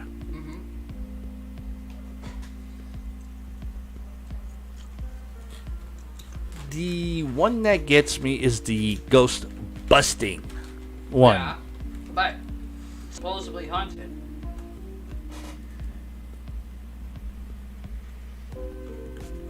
I would have to do some more research on that to see if it's actually true to match the story, because everything else I can understand. Yeah. Of course, with the freaking scouts, but it's the ghost busting ones that's kind of got me here. Well, Loveland Castle is supposedly considered haunted. It's not on the most haunted list, but it's on a haunted list nonetheless. Next one is the Trideman House. I really like it. It's cool. The Gothic Castle is commonly known as the Franklin Castle. This 19th century 4-story building has over 20 rooms with more than 80 windows. Wait, it's 24 stories? Huh? How big is it? 4 stories. 4 stories. Yeah. And it's a castle. Yeah. That ain't no damn castle. More like a manor at best. Oh, here, I'll show you. If I can Please blow it do. up. Of course, this is from an Instagram photo. Shocking. Let's see. Hang on, folks. I'm going to try to see if I can share this. If it works. There it is. Yeah. I am not impressed. That is not no damn castle. If best, that's a fucking manor. Well, it's supposed to say four. It's supposed to look like it's 4 stories, but it's the Franklin Castle. Castles But they are bigger named than it. 4 stories. They named it something different. That's why. Castles are bigger than 4 stories. Yeah. But that's what it says. 4 stories. This 19th century 4-story building has over 20 rooms with more than 80 windows. The castle is believed to be haunted since the better part of Truman's family died on the premises, making it a perfect Halloween destination for kids and adults. History enthusiasts and businessmen. What's wrong? You can't put in business women neither? Used to visit the castle back in the 90s for educational and holiday getaways. Although the castle is barely open to the public today, Cleveland Ghost Tours often hold guided expeditions of the house. Okay, so now we went from castle to the fucking house. Which one is it, you bastards? Is it a castle or is it a house? You can find this place at 4318 Franklin Boulevard, Cleveland, Ohio, 44113. The next one, Great Stone Castle. Another Instagram photo of it. The castle is located on a 2-acre piece of land in the countryside of Ohio. Originally, it was home to one of the richest men in Ohio, W.H.C. Good. In the 19th century, Mr. Good designed the house to depict an English... Oh, I can't say this name. Chateau in his home area. The castle holds 30 rooms, each embellished with the most expensive hardwood doors. The Great Stone Castle was constructed with an 18-inch thick Indian stone wall, hence its name. Today, the attractive mansion offers amenities, words are hard, such as bed and breakfast, accommodations, a body spa, and a ballroom. For the castle's gates, one is able to capture a beautiful picture of the castle, its lawns, flower gardens, and the mansions altogether. Location, 429 North Ohio Avenue. Going on, the Hartman Rock Garden. I don't know how that fits into this, but okay. This medieval style castle dates to 1934, but gives away a more vintage vibe. The castle was built from broken stones scavenged from construction sites. Artists who visit the premises are left mesmerized by how artistic and natural its walls appear. In the rock garden, guests find intimidations of the Independence Hall, the White House, and Mount Vernon, built in the same materials and styles as the castle. Colorful flower beds and potted plants outside the garden house brings the house to life. This garden house looks like a cottage in a Disney movie, except for the fact that it's real. Photos of this house celebrate the hard work of the great artist and architects Ben Hartman. This place is located in 1905 Russell Ave, Springfield, Ohio. Brombeck Library. Kind of looks like a castle, but not much of a castle. This Brombeck Library is built in a classical style castle based in a little hamlet in northern Ohio. The original Brombeck Library, excuse me, I had a little burp there, was built mostly of sandstone from the foundation to its walls and a colorful tile roof. Among its most notable features are a circular or singular large Colburn, I can't say this, sorry, words are hard, Corbeled tower with battlements, a smaller square tower, and a conspicuous main gateway.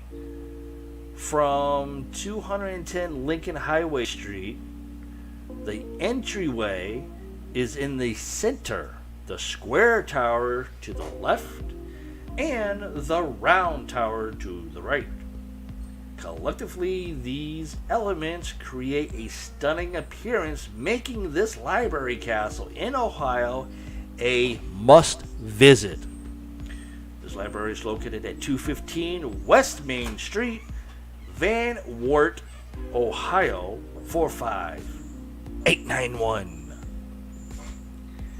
Next one is Ravenwood Castle. Looks like a prison to me.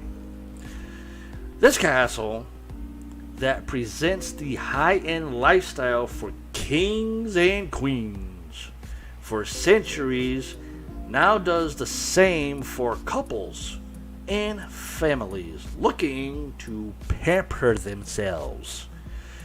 Alright, rich motherfuckers. The homely guest house has magnificent rooms whose decor reflects ancient fairy tales. The theme rooms go by iconic personalities, names like the Duke's Dungeon, Queen Elizabeth's Suite, Rapunzel's Tower, and Queen Victoria's Suite.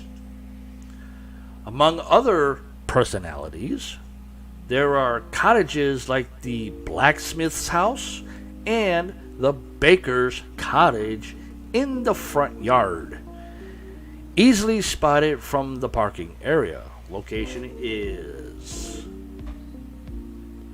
I don't even know if this is actually a real address, but it goes S65666 Bethel Road, New Plymouth, Ohio, 45654. And unfortunately, Paralor's not here to actually get a laugh out of this. Hi. What? Next one is Stan Hewitt and Gardens in Akron, Ohio. This National Historic Landmark in Akron is among the state's largest homes.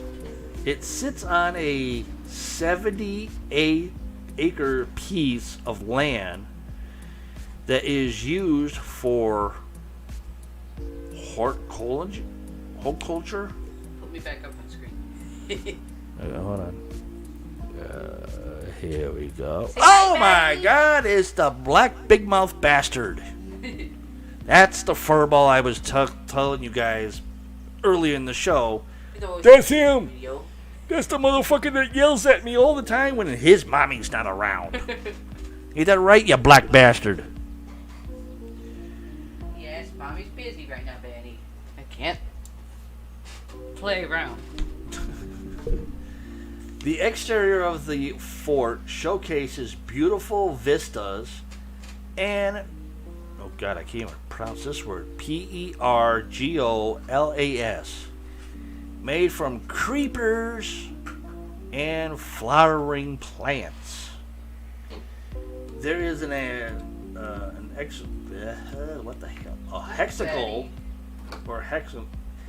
Man, these words are freaking hard. Hexagonal shaped swimming pools. Why did they just say fucking hexagon? It would have been a lot easier. No, they have to get fucking very creative so motherfuckers can't pronounce words. People are retarded. Surrounded by well-tendered hedges and pot plants, providing a perfect photo shoot spot. Inside the castle walls are 65 rooms adorned in Tudor unique art pieces that originated from the F.A. Cyberling family. Yeah. The castle grounds host several orchards. Bleh. Workers. No. Orchards. Oh. There we go. Botanical flower gardens, a vegetable greenhouse, and a well-tendered forest.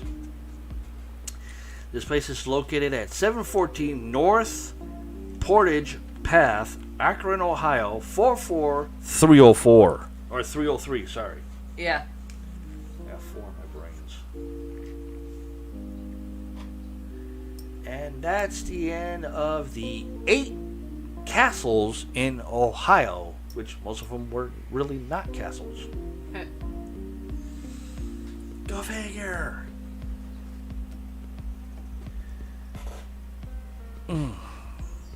Except one of the addresses was really freaking weird. I was like, oh my god. I didn't know if it was like an S6, 4 something, 6666. And I was like, what the hell? Favorite numbers. Is that even an address? I don't know. I've never seen anything like that for an address. Ever.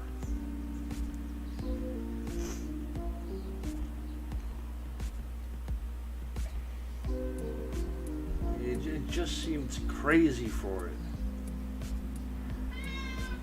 And there's our little monkey. Well, I'm done with those stories. Okay.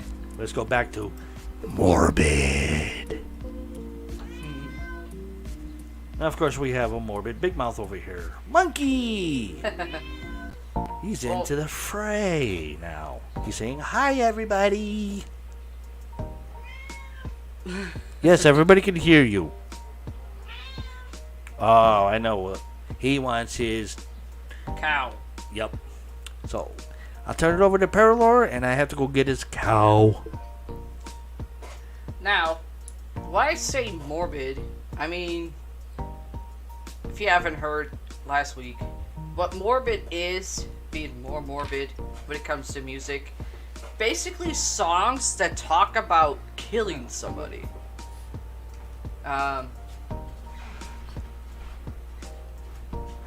We start off with Where Did You Sleep Last Night by Nirvana, 1994.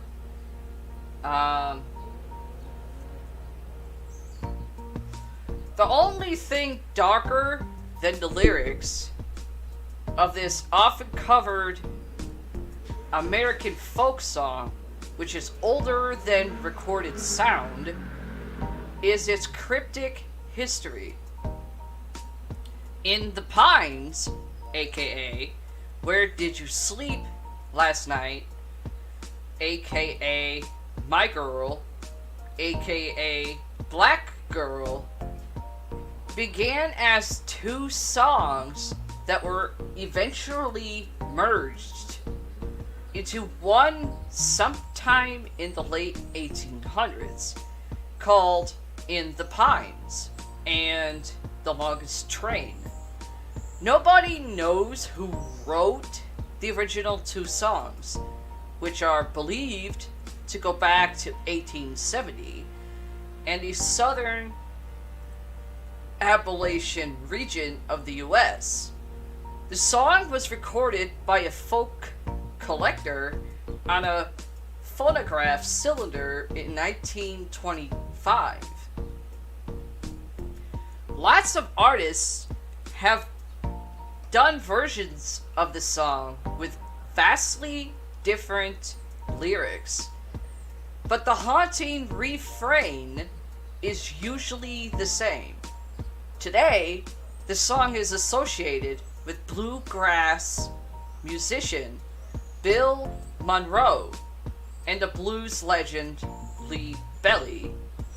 Okay? Both musicians recorded multiple and even very different versions of the song. But Gen Xers think of it as a Kurt Cobain song.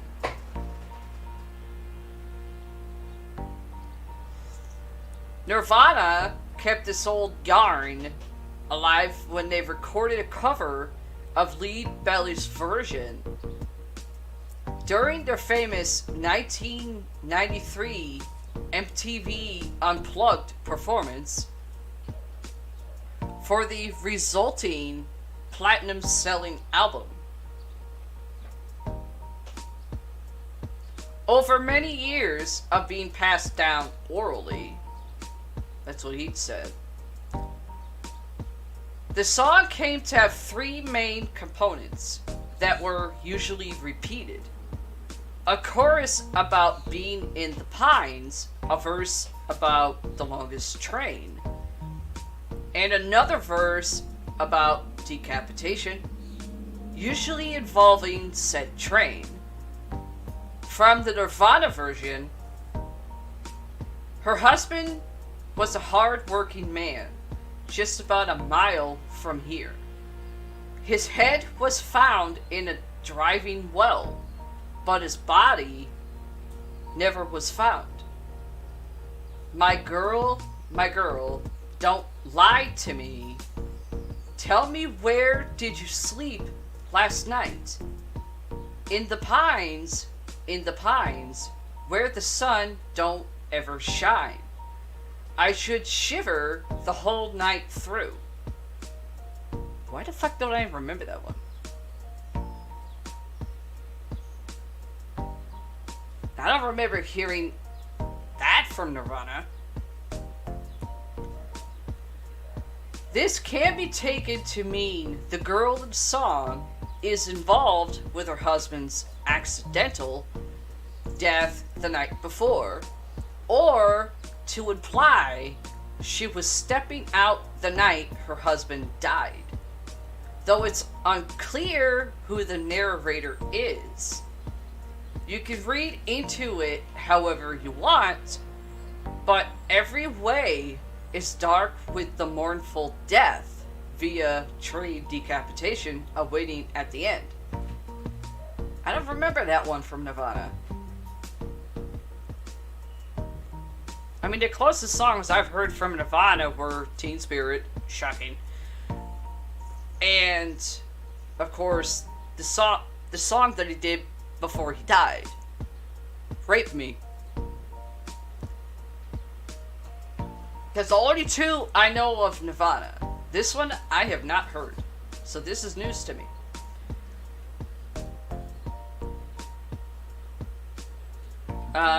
The night the lights went out in Georgia. Reba McEntire, 1991.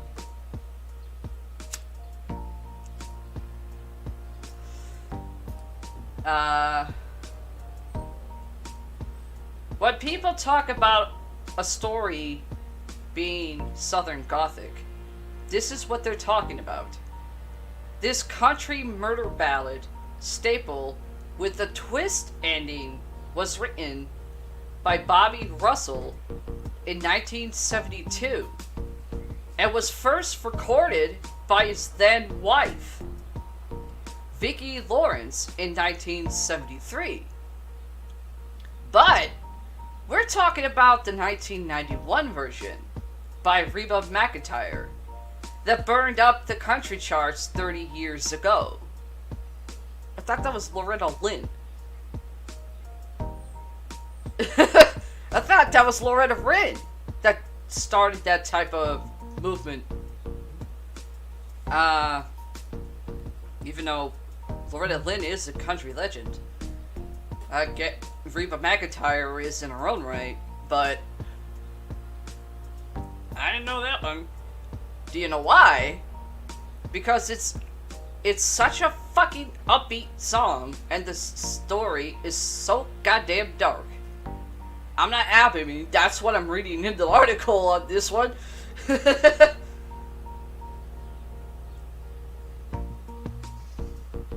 song's narrator tells how her brother stopped for a drink at a bar on the way home from a long trip away and runs into his buddy, Andy Wallow. They get to talking, and Andy tells the brother that his wife has been cheating on him with a guy named Seth. Not only that, it appears the brother's wife gets around because Andy confesses to also sleeping with her, gets scared, and splits on foot since he doesn't live far. The brother heads home to get the only thing his father left him, his gun, and makes his way through the woods to Andy's house nearby. On the way, he notices sets of small footprints leading to and from Andy's house along the same route. Are they his wife's? Treachery? But when he gets to Andy's house, the brother finds him already dead with a shotgun.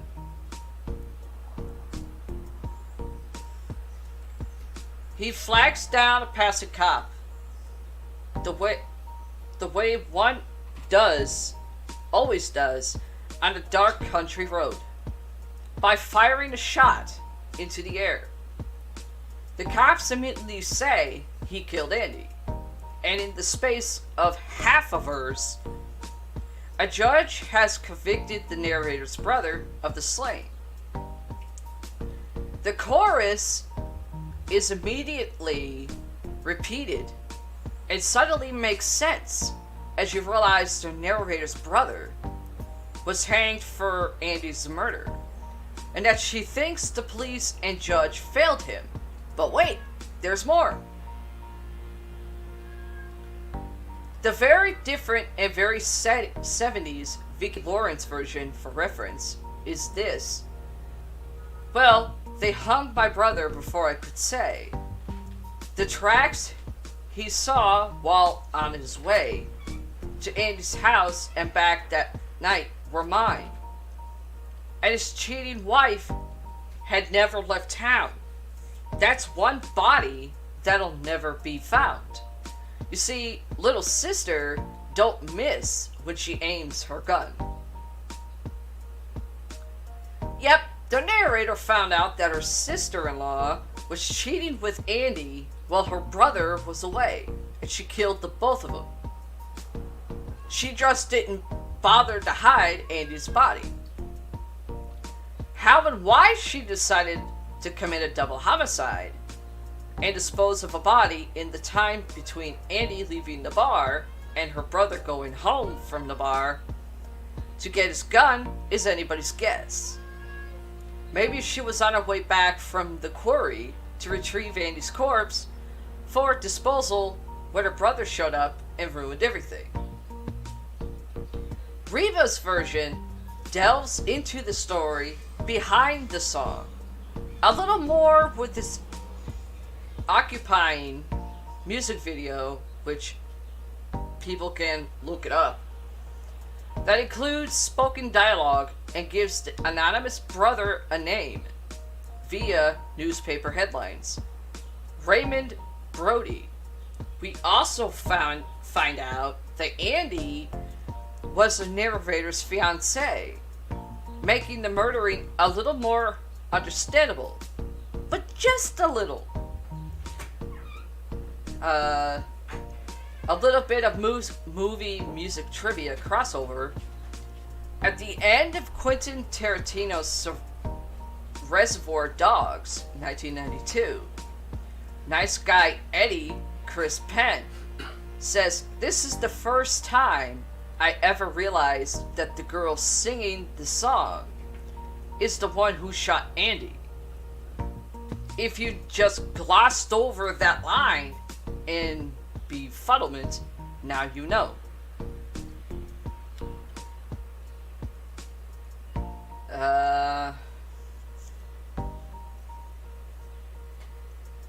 Let me see. Trying to see here.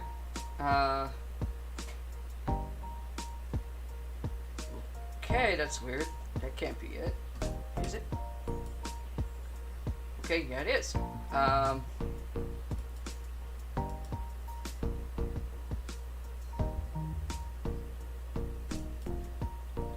Still kind of going morbid.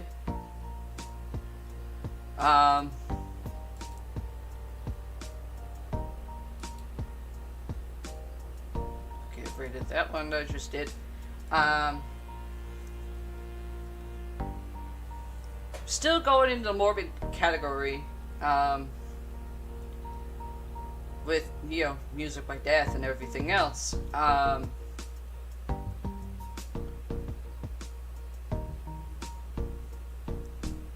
Is that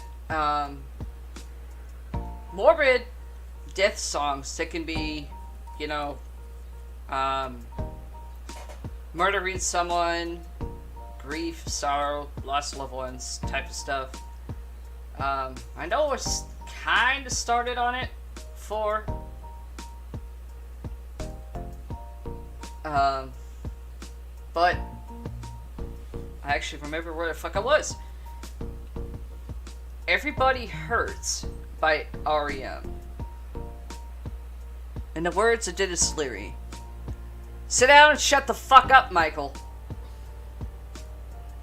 Yeah, not an REM type of person.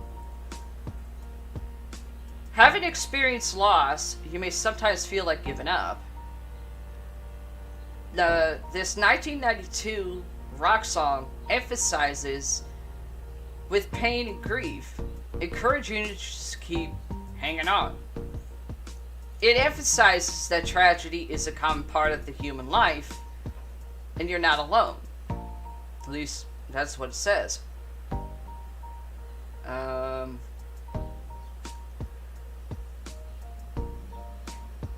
trying to think here. Okay. Who You'd Be Today by Kenny Chesney. Must be country. There are few things more tragic as a person who has died before their time.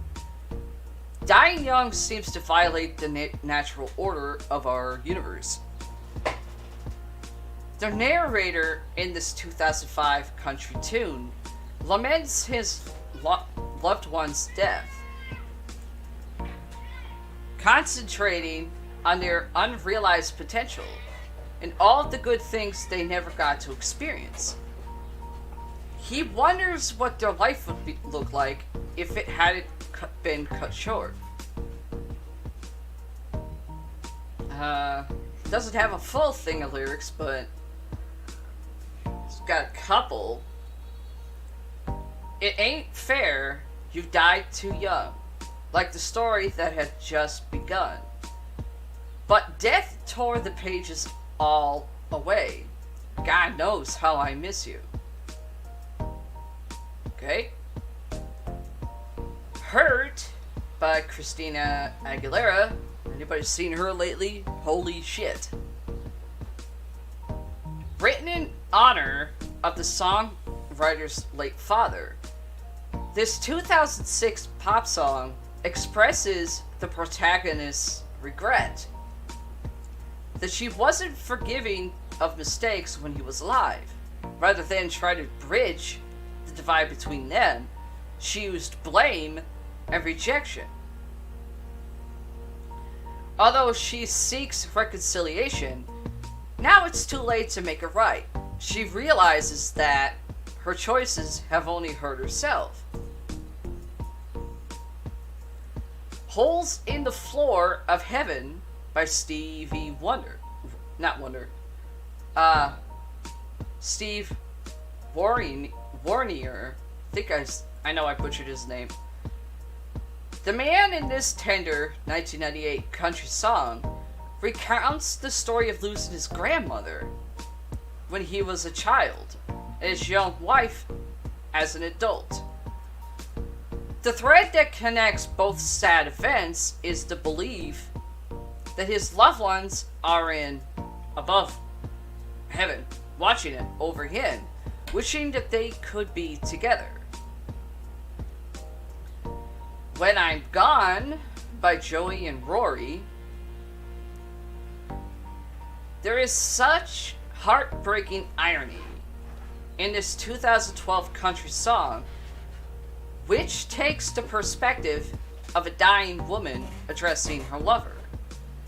She tenderly reassures him that although they will miss one another after she passes away, he will find the strength to endure without her and be okay. Why does that sound like a bleh version of Celine Dion? I should say more of a bleh version. Yes, I'm talking about the Titanic soundtrack. In a twisted twist of fate, Joey Feek, the female half of this husband/wife country music duo, was diagnosed with stage 4 cervical cancer in 2014. Woo. Just 4 months after giving birth to the couple's daughter. She died in 2016 at age 40. Her husband subsequently retired from singing and writing music after. Dancing in the Sky by Danny and Lizzie. Do yourself a favor by listening to this heart-trending pop song. In 2016, these twin sisters from Canada became a viral sensation after posting the song on Facebook and YouTube. One of the girls, Lizzie, wrote it to honor a deceased friend. Filled with bittersweet longing, as well as hope, the song features a grieving narrator who asks her loved one what heaven is like and whether the fear and pain has subsided.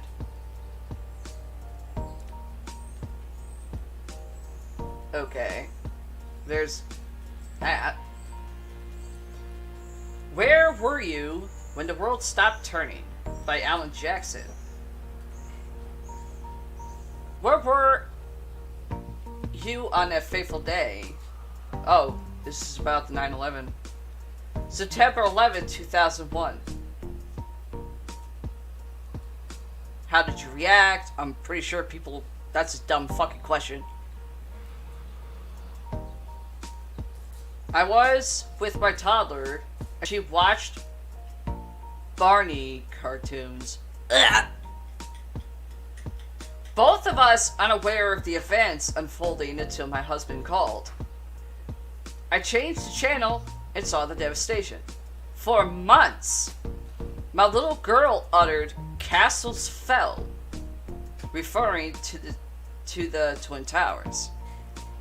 And even she wanted to know why. Yeah, that's not really something you can really explain right away to a little kid.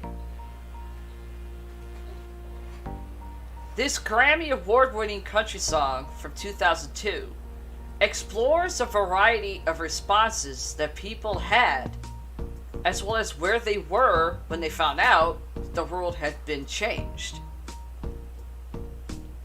I could say where I was, and I'm not going to. It should have been a fucking sign. I should have seen it.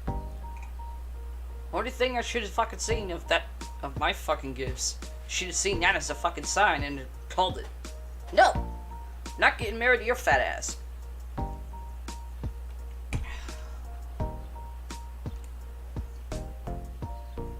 There You'll Be by Faith Hill. Thinking back on her relationship with a loved one who is now gone, the woman in this 2001 country song considers herself blessed. She reflects on what he taught her, and how she will always carry him with her in her heart.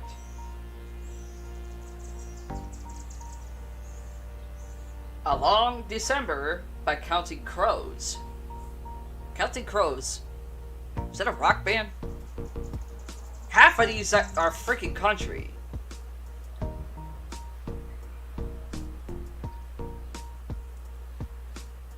Anniversary of a death or other tragic event in one's life can spark sad memories, but that's what this 1996 rock song is about. Okay, yeah, it is a rock song. Alternative rock. The friend of one of the songwriters was run over by a car one December, and he spent several stressful weeks visiting her in the hospital as she recuperated. It felt like a blur, and when the next December rolled around, the feelings of sadness and loss came rolling back to him. He hopes that this year will be better than the last. But to me, every December is worse than usual. Not any better.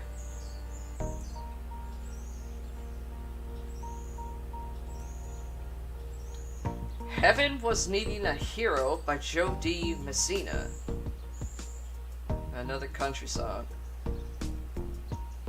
The protagonist in this 2010 country song reminisces about the last time she saw her now deceased loved one, wishing she could have held on longer.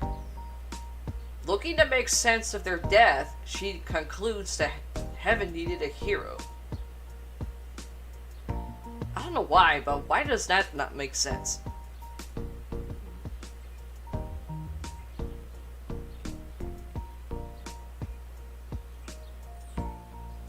Oh god. Usher doing Gone Too Soon. And you can't and Paramike, you should know what that's in reference to. Yeah, I know. The memorial of Michael Jackson. Gone Too Soon by Michael Jackson himself. This simple yet poetic pop ballad in 1993 was written by Michael Jackson as a tribute to Ryan White, an Indiana teenager who was expelled from school for having contracted a certain thing, HIV, through a tainted blood transfusion. I don't know if I want to get your blood injected into me now.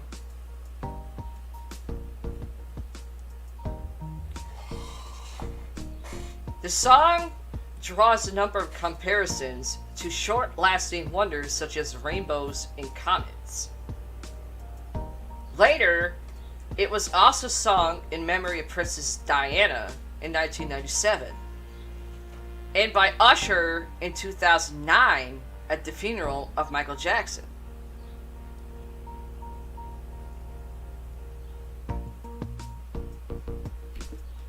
Take a sip here. Yeah. Not many people. I mean, was it me or was it not too many people not wanting Usher to do that song? I can't tell you because I have no clue of it.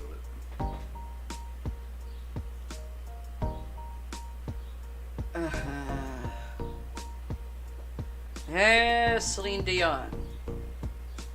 My heart will go on. As the theme song to the Titanic, Snooze fucking fast. This 1997 pop song expresses both sadness and resilience in the face of loss. The protagonist has been touched deeply by love, but his life has been cut short. She pledges to honor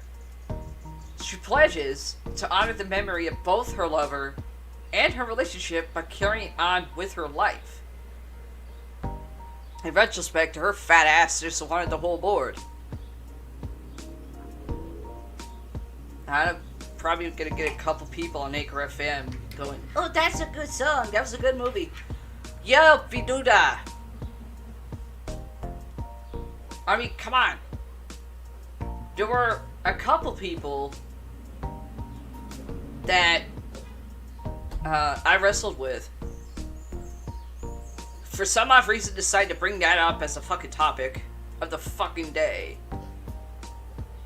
I'm busy trying to get my new corset on. My new halter top corset on, with my brother Richie trying to zip up the back.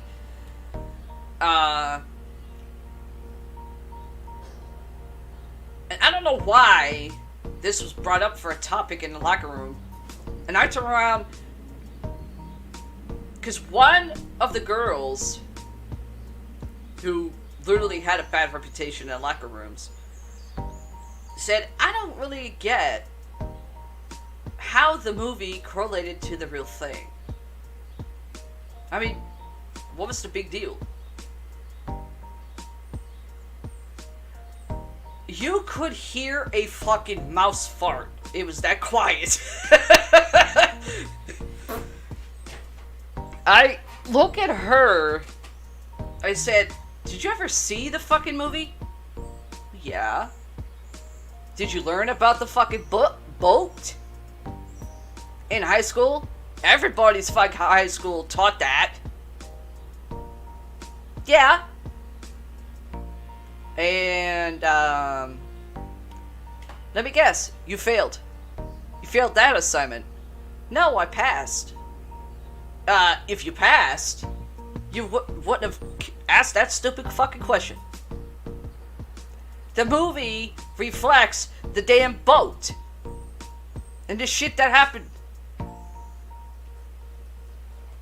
She's like, well, of course she's mentioning like fucking Leo DiCaprio and fucking Kate Winslet.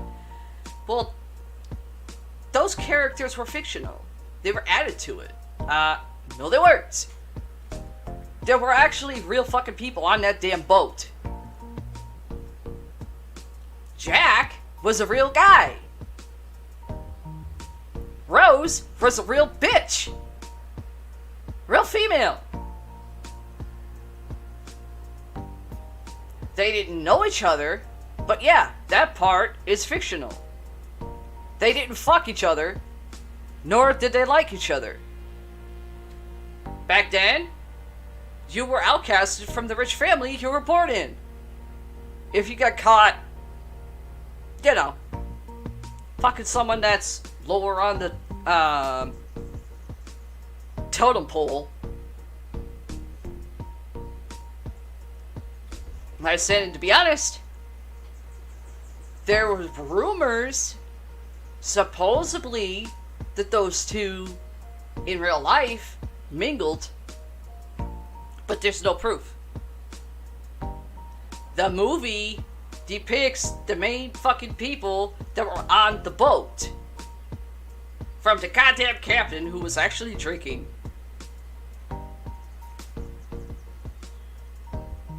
to the guy that actually said the fucking line, Rose surviving, and Jack dying. But of course, that part in the movie was added.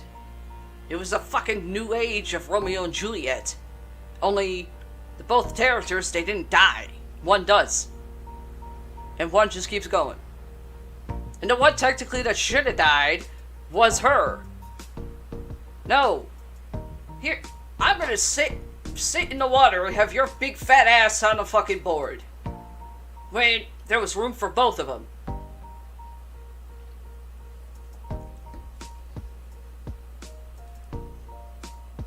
Talk about someone with her mouth shutting up real quick.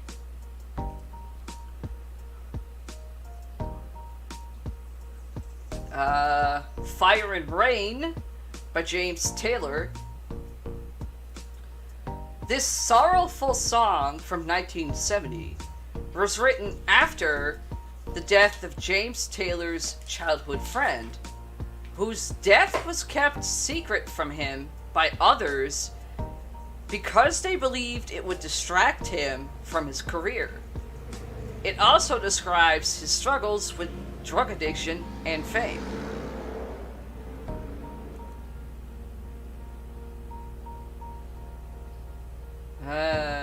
Not really gonna be... Well...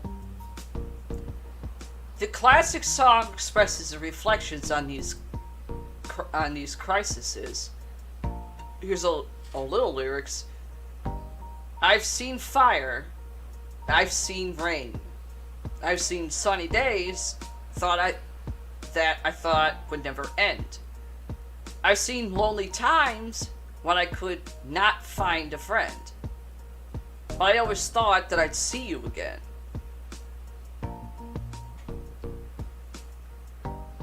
See You Again by Wiz Khalifa? Did I butcher that? That's a weird ass word. Wiz Khalifa. Thank you. Featuring Charlie Puth. Or Puth. I didn't say puss, I said Puth. The narrator in his 2015 pop song reflects on his friendship with someone close to him who has died, and he hopes that they are in a better place. He recalls the good times they shared and looks forward to one day reuniting with him. Greatest Man I Never Knew, Reba McEntire.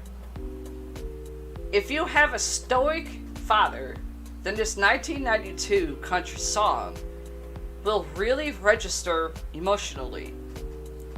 This song is one of regret while in mourning. The narrator describes growing up with a father who buried himself in his work. In other words, workaholic. Although he loved her, he couldn't find the words to express it, and he hardly hugged her. They grew apart over the years until he died. She learned too late that he thought the world of her.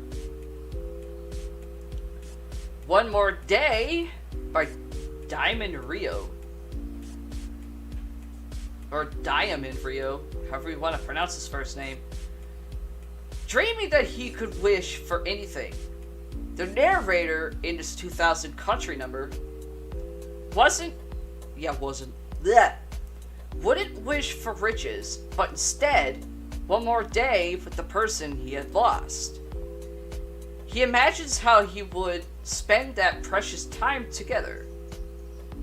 Make sure you say everything you need to say to those you love so that you don't look back and regret.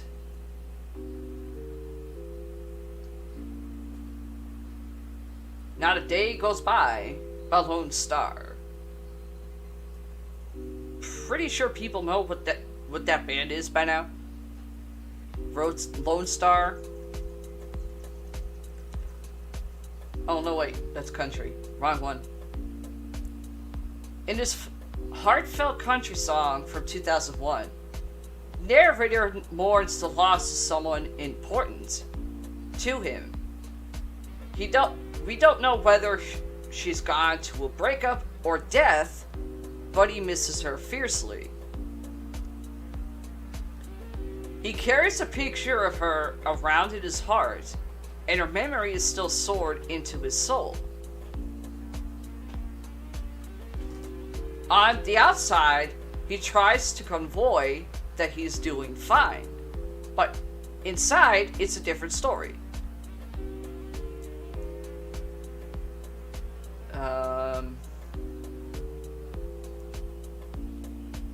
Trying to.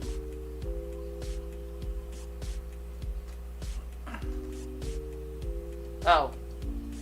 Not many other songs have. Ow.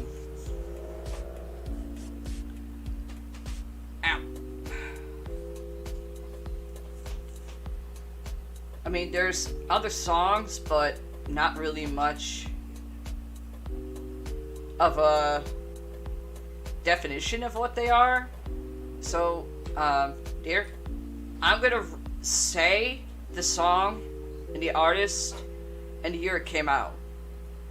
Think you could look it up? Hold on. So people have a backstory of what the damn song is. What the hell was that? It's because I'm opening up an internet Oh. browser on my other monitor. It's going to interfere. No, I heard a breath. Alright. Okay, The Dance. Garth Brooks. 1990.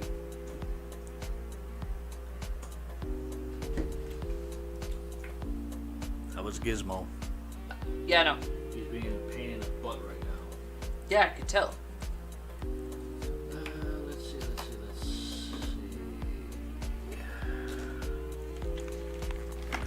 The cigars.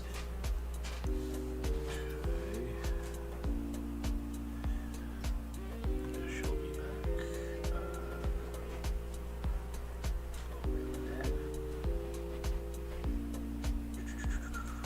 The Dance, the story behind Garth Brooks' reflective hit.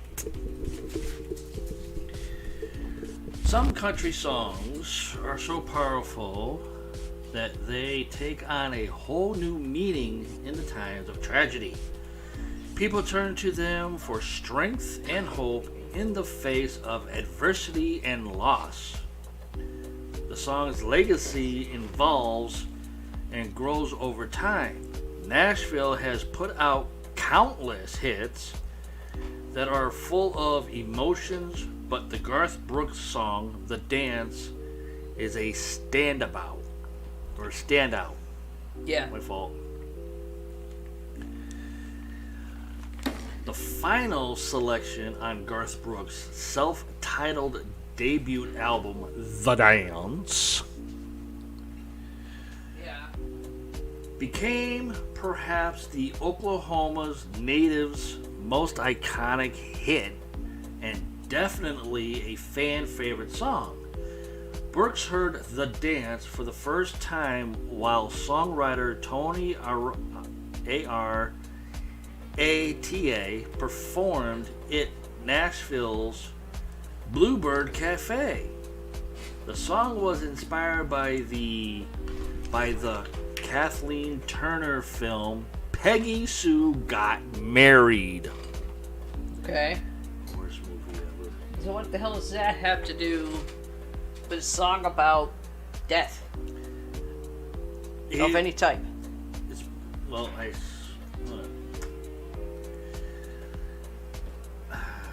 it was the meaning of times and tragedies. It was giving people strength and hope in the face of adversity and loss. Oh, okay. So basically, like if you lose a loved one to death, whatever it may be, Yeah. and you lose your strength and your hope in the adversity of the lost one, but then you start thinking, well, I can't lose my faith in adversity for somebody that passed away. I have to stay strong in hope Yeah. to face the adversity in the loss of that loved one. Like Alex, Yeah. you lost all hope. You I lost don't want a different shit. You lost the strength of keep pushing on for him. But You have. You know, someone's gonna probably want to slap me. Oh yeah, definitely. Saying that. I will record that and throw it up here in the show, somewhere in the middle. But At the time, it was different, bro. You know that. But you end up getting strength from what happened. You kept on pushing on for him. You got your hope back, and look what started. Yeah. Then it kind of crashed again when the douchebag got let out. Right. And now you're facing adversity and the loss. Anywho, Sissy's song.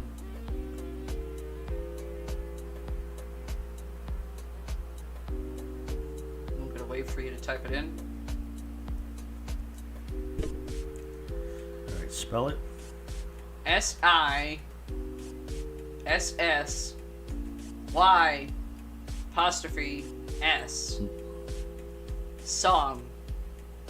SONG. I know how to spell song. Alan Jackson. I know. I got it right here. 2009? Which Yep. is the year of released. It released March 2nd of 2009. Okay. Of course, it's leading me towards Wikipedia.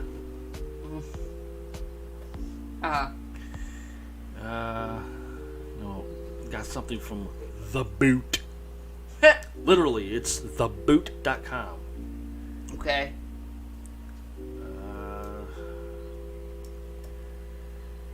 Alan Jackson, the country hitmaker, released Sissy Song in March of 2009 as the fourth single from his Good Time album.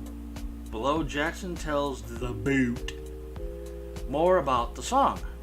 I wrote it for a girl that worked for us who died. Okay. She was a lady that looked after the whole house. Leslie Fitzgerald was her real name, but we called her Sissy. She had an accident on a motorcycle.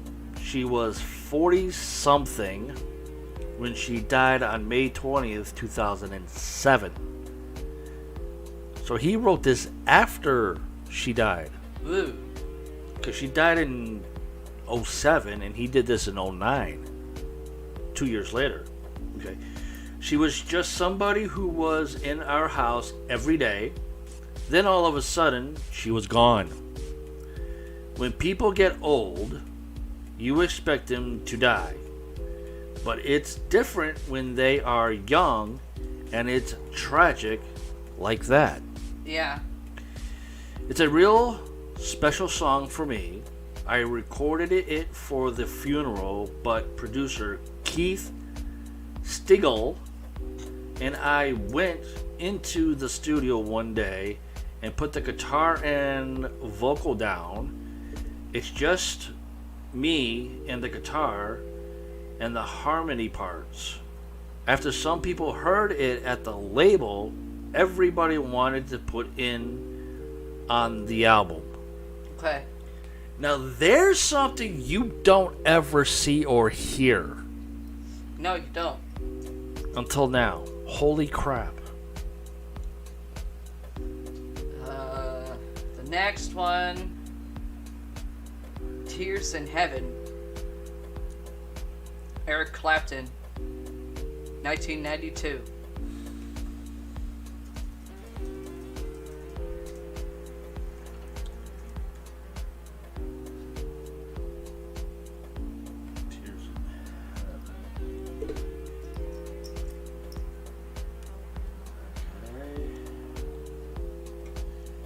Wikipedia, of course. That was released on January 8th, 1992.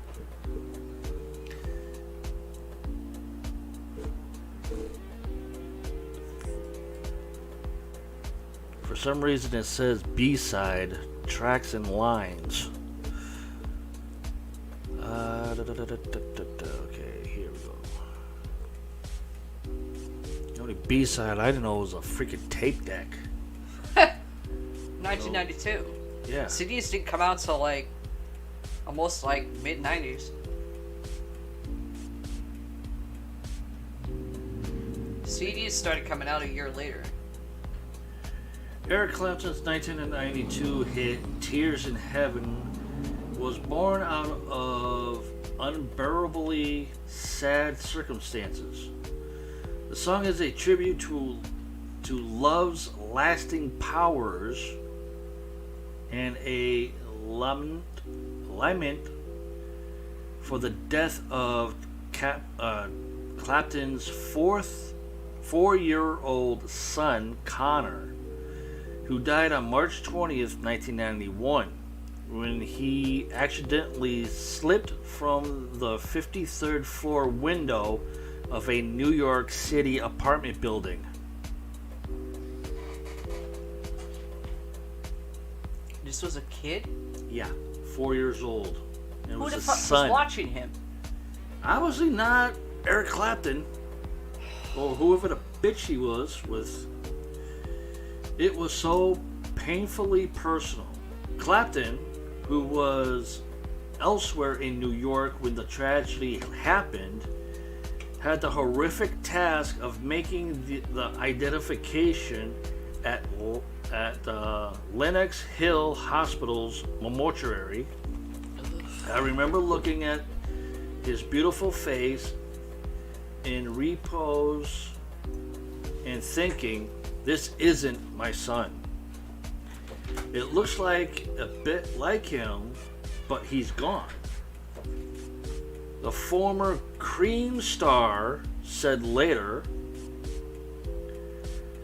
the world famous guitarist and his Italian actress girlfriend, Lory Del Santos, flew their son's body back to England to be buried at Chaplin's hometown church, St. Mary Magdalene, in Ripley, Surrey. The mourners include Phil Collins. Prince Charles sent a letter of condolence. Though Clapton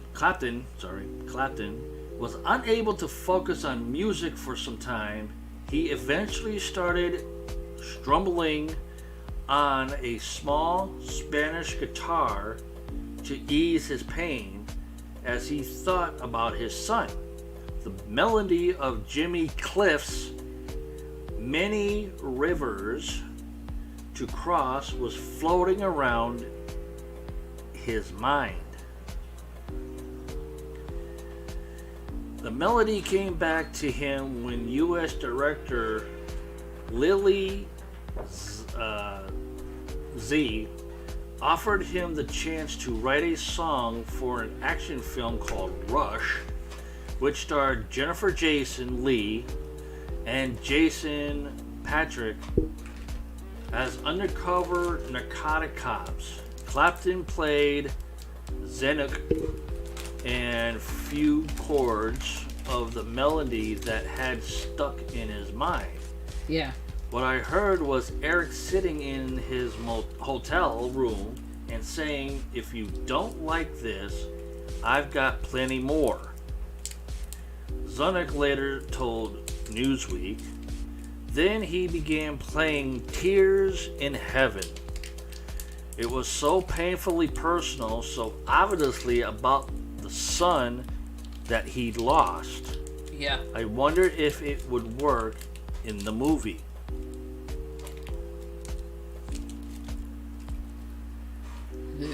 So his son was buried in his hometown in England. Mm-hmm.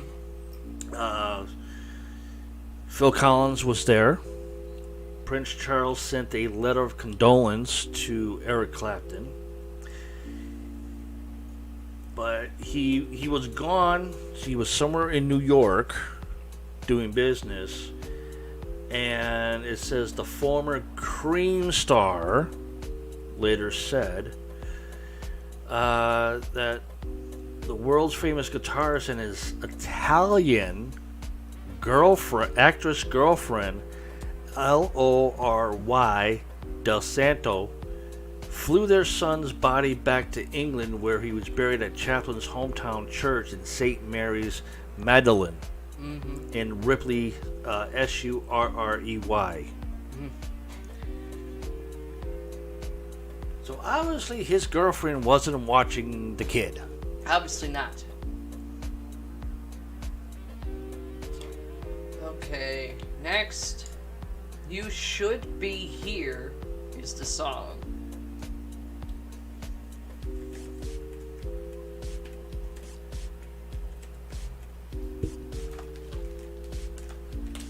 Cole Swindell,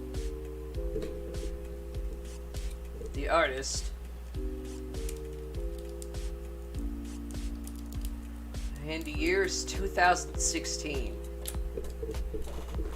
Released December 14th, 2015. Recorded 2015. Huh.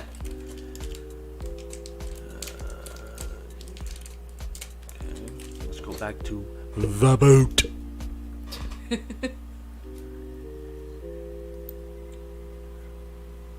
Cole Swindell and Ashley Gorley co-wrote You Should Be Here, the debut single from the title track of Swindell's 2016 sophomore album. Written by Swindell's heartache over the sudden loss of his father. The song became a #1 platinum selling hit, inspiring fans all over the country to share their own stories of loss.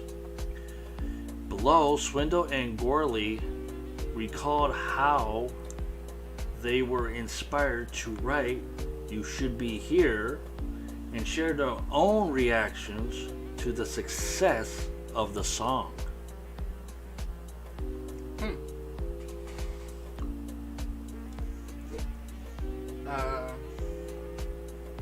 If I Had Only Known is the next song.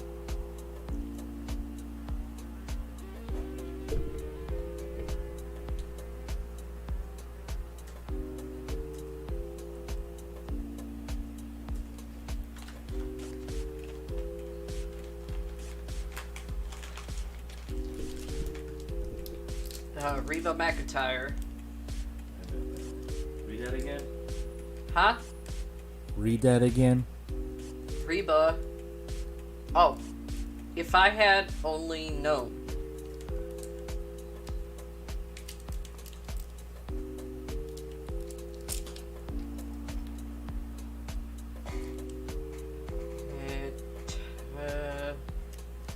Reba McEntire's the artist.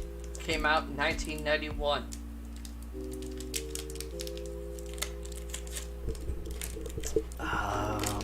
Yeah, I have two of them. One is Okay. Reba McEntire, Yeah. and the other one is Jana Stanfield. The Reba one.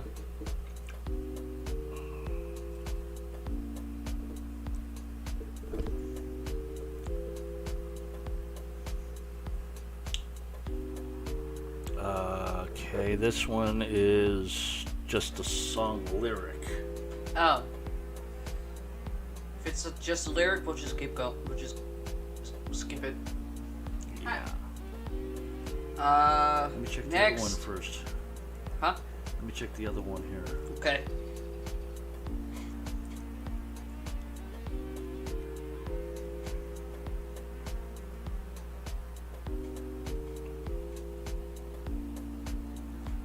Nope, bullshit. Okay. Will the Circle Be Unbroken is the next song.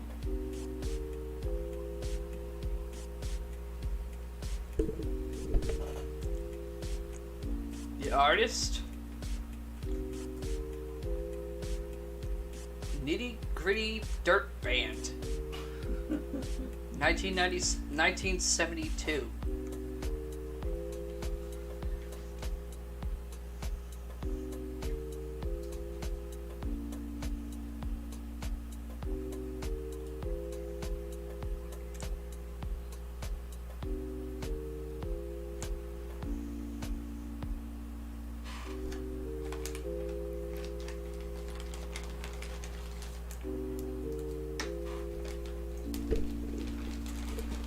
What?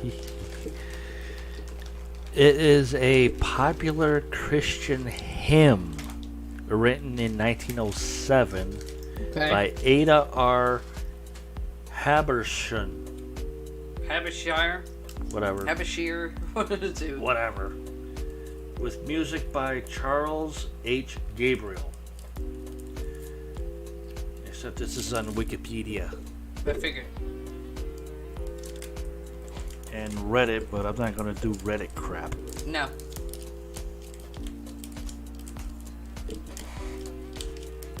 Garbage. Okay. Let it be.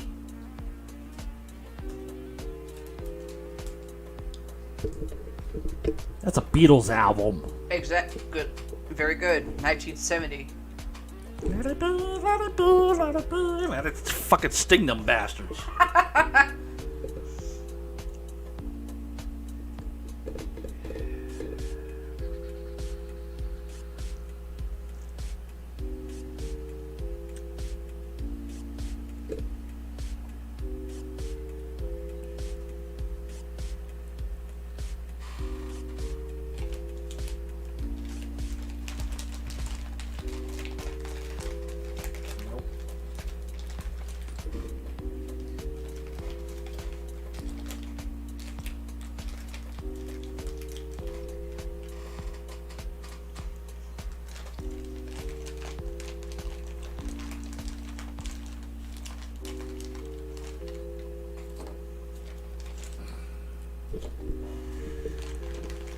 Well, we're gonna have to deal with Wikipedia. Go ahead. Due to the fact that's the only thing there. Okay. Let It Be is the 12th and final studio album by the English rock band The Beatles. Yep. Drunken Bastards. It was released on May 8th, 1970. Almost a month after the group's breakup. Yep. In tandem with the documentary of the same name, considered about recent frictions within the band, Paul McCartney Yep. had convinced the project as an attempt to re-innovate, whatever this fucking word is. Re-innovate. No, it's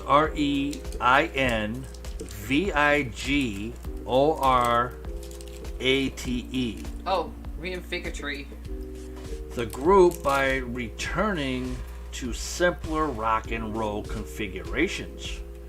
The album topped charts in many countries, including both the UK and the US.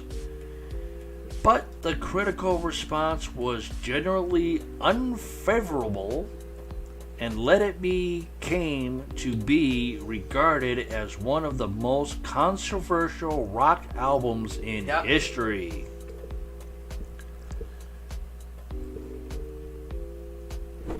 In other words, it sucked. Screw You Boulevard is where they all ended up. Homesick. It is a song.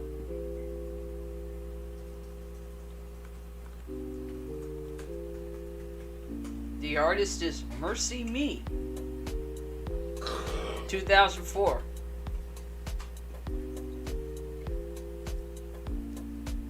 Is homesick one word or two words? One word.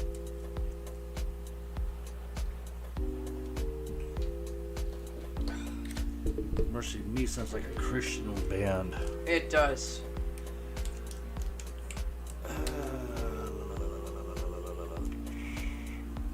Okay, let's see what. But Yeah. Huh? Homesick is in the Webster Dictionary for definition and meaning. no shit.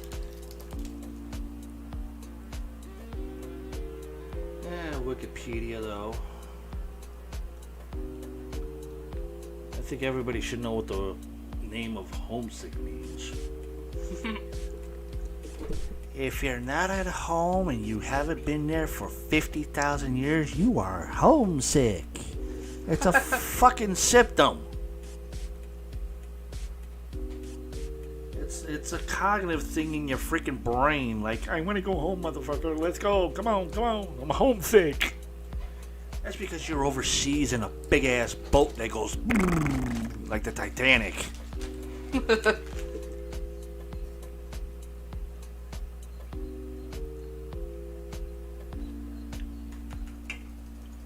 Alright. Huh? Alright. They didn't have anything, huh? You could find the song on so many different music platforms. It's not funny. Okay. Please remember.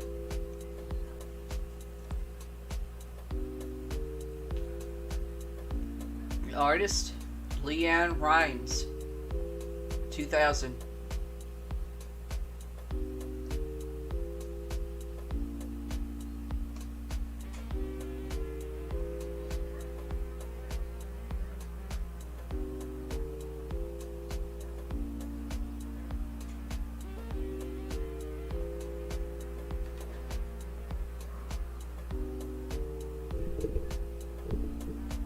That song was in the Coyote Ugly movie.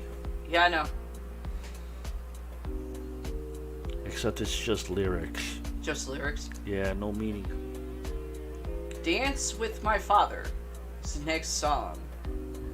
And the artist, Luther Vandross.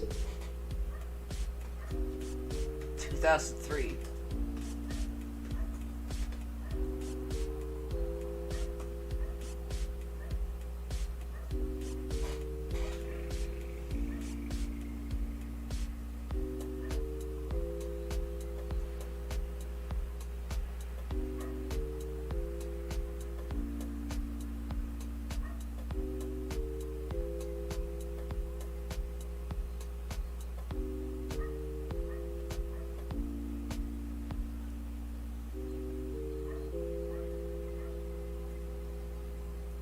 Nothing?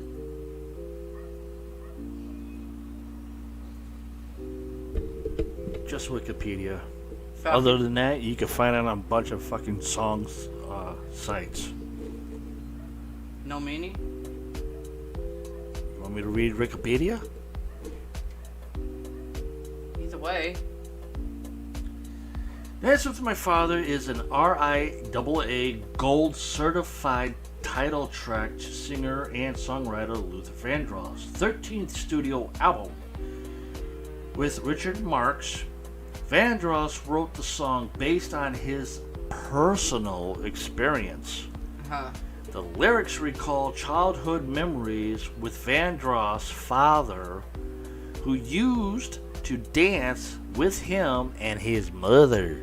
Okay. Despite the lack of promotions due in part of Vandross' hospitalization, Dance with My Father became the number one of the most requested songs at the time. During the 2004 Grammy Awards, Dance with My Father earned Vandross the Song of the Year and Best Male R&B Vocal Performance accolades. Okay. The song's only 40 minutes and 26 seconds long. Next song, Paradise. Coldplay. Oh. 2011.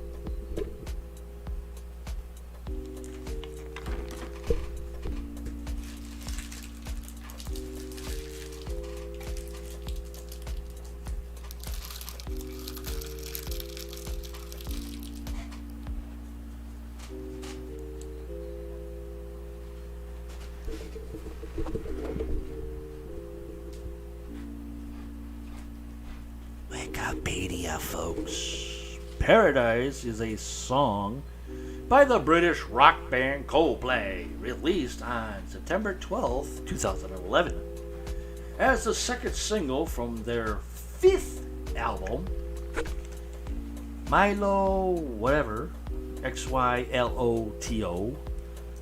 The song received its radio debut at 7:50 a.m. on the Chris Moyles show, BBC Radio 1, on September 12th, 2011. According to Coldplay's official website, the single was not intentionally chart eligible in the UK because it was available on iTunes as an Instagrat immediate download. When pre-ordering the album, following the release of the album on October 30th, 2011, the song became chart eligible in the UK and entered the UK singles chart at number 14 before taking the number 1 spot on its 10th week, becoming the band's second number 1 single after Viva la Vida. Okay. In 2008, the song was met with positive reviews and was the best-selling rock song of 2011 in the United Kingdom, selling 410,000 copies. Okay.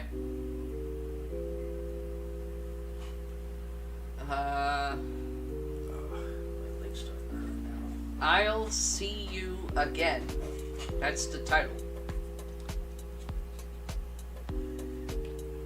Oh man, I know that song. Westlife is the artist. 2009 it came out.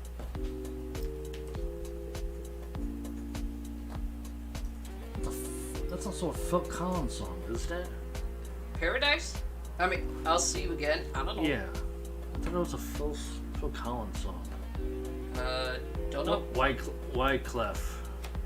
Wiz Khalif. Okay. That was used in the movie Fast and the Furious 7. I think. Yeah. Ready. No. I go to Crackopedia for this.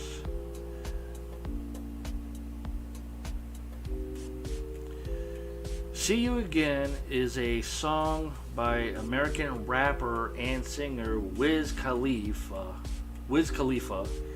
featuring American songwriter Charlie Puth.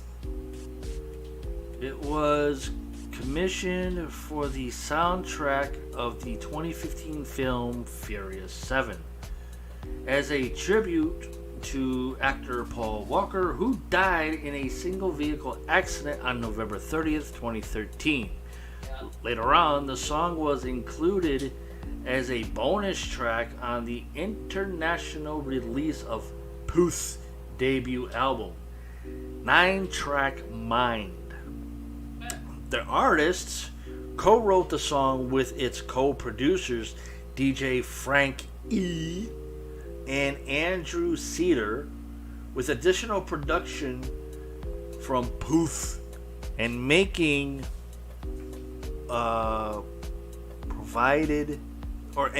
provided by Manny M.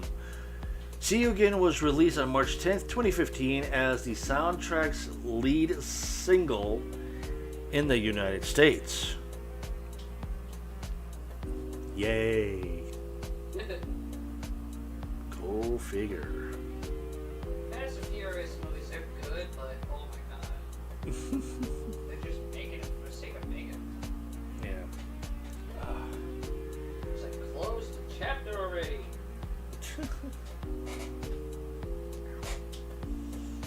My leg's starting to hurt sitting here this long. Huh? So my leg's hurting sitting here this long. Oh.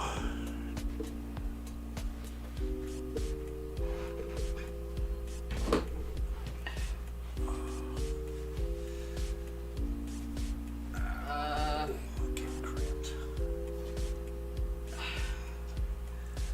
Well, get up, walk around. I'll try the best I can to.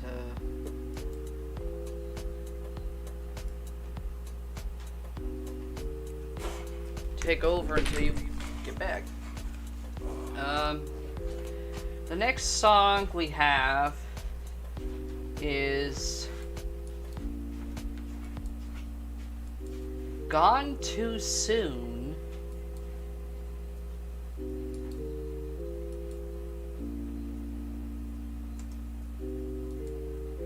by Daughtry.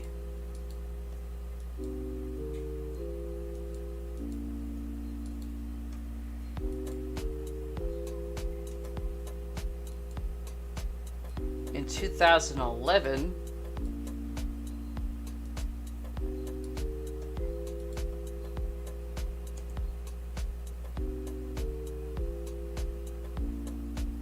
Trying to see.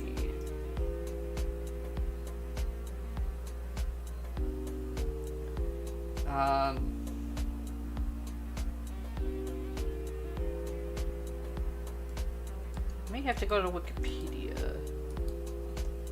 I know Wikipedia is probably the lead source, but technically, got no option.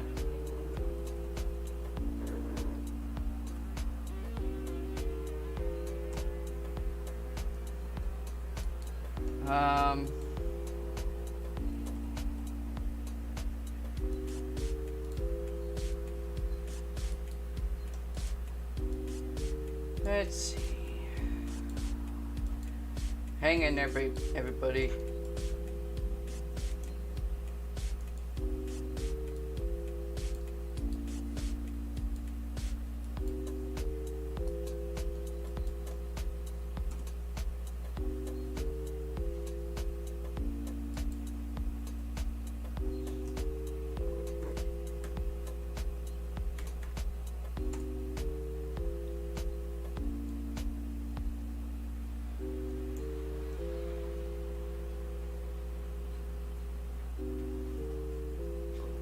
Okay.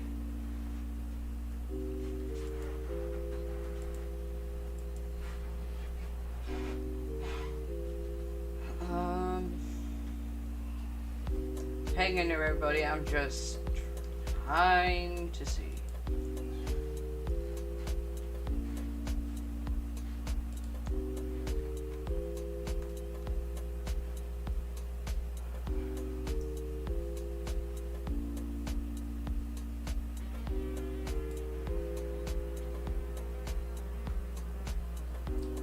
Okay. This moving, grief-wrecked ballad about a child never born was sparse by the birth twins to Chris Daughtry. At one point during the writing session, the frontman had to walk out to collect himself. The song is about realizing that today could have been the day that someone would be blowing the candles, he said. It just hit me pretty hard. I remember playing the demo for my brother, and I turned around and he was bawling. I didn't realize that my brother's wife had suffered a miscarriage years before. It was a pretty emotional moment.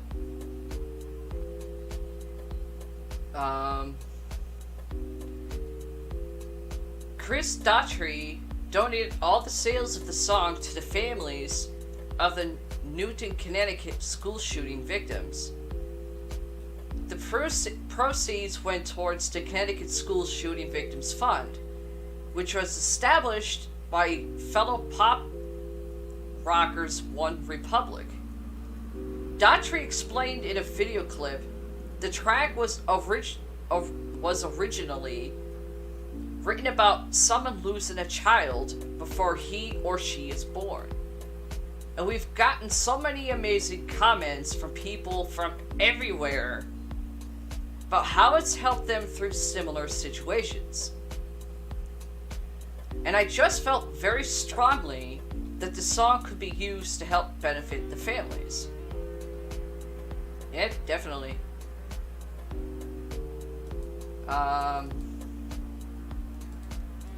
Now we go into the song Fly.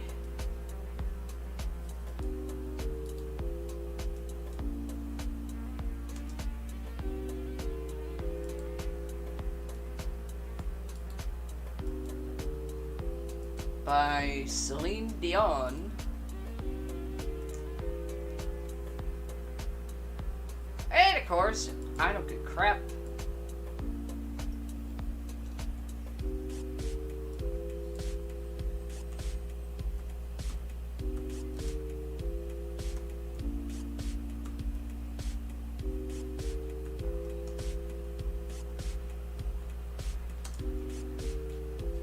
Celine Dion, 1996. No, 6.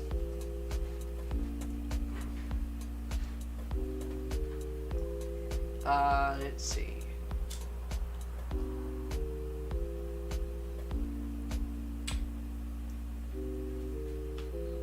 Um,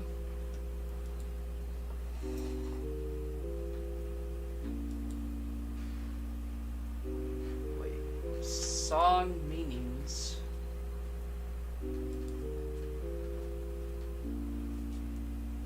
I go for meanings and I get the goddamn lyrics.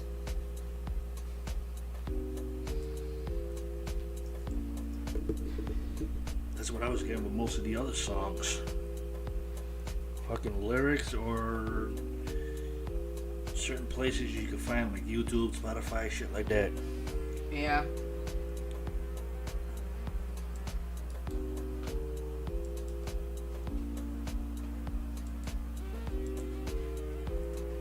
Let's see. Will Wikipedia be a douche?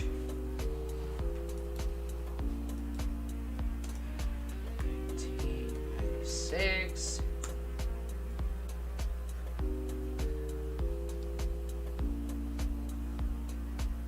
Um.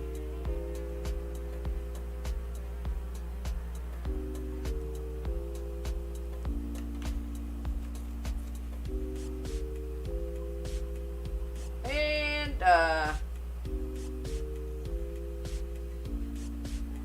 yeah, nothing.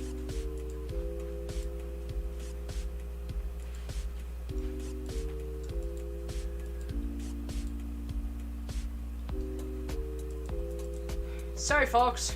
Can't find no fucking meaning to a couple of these right now. Haven't got another angel. Gordon Garner.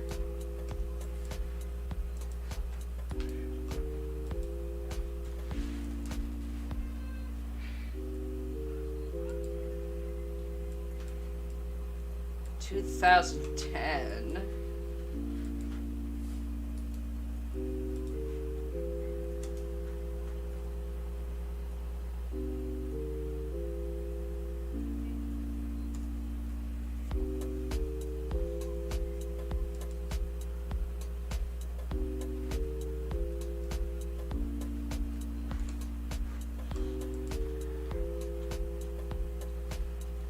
Let's see. Of course, there's YouTube. No duh.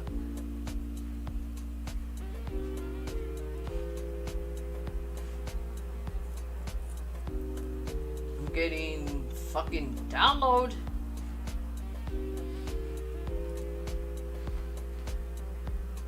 I don't think most of these songs have any meanings to them.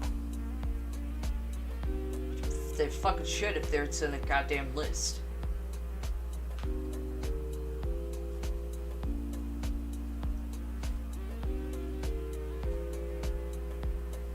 I know if I try to go to Wikipedia.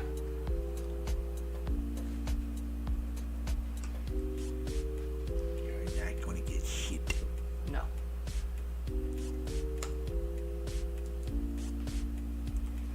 Let's try this.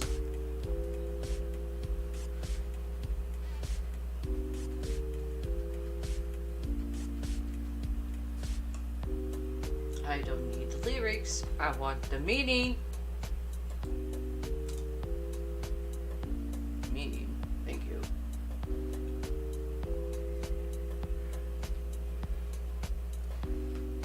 Are you serious?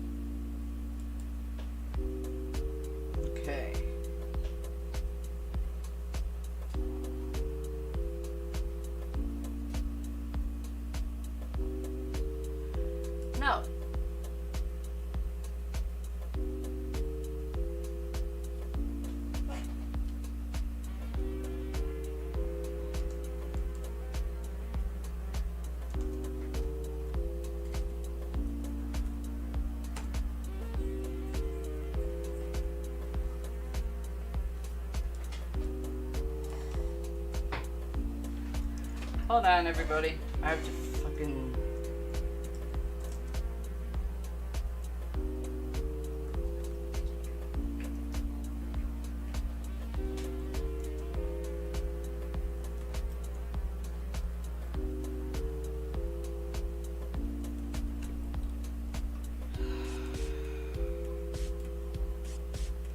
Obviously, I can't find shit for that one either. Yes, people wondering, I'm starting to really get fucking pissed right now. I already went over fucking Arms of an Angel by Sarah McLachlan. Small Bump.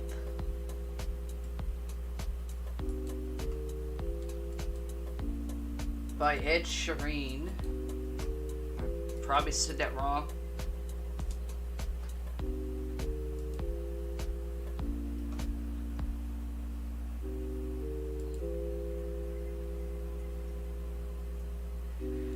Okay, much like his friend Taylor Swift, shocking, Ed Sheeran is known for writing songs about his real-life relationships and experiences.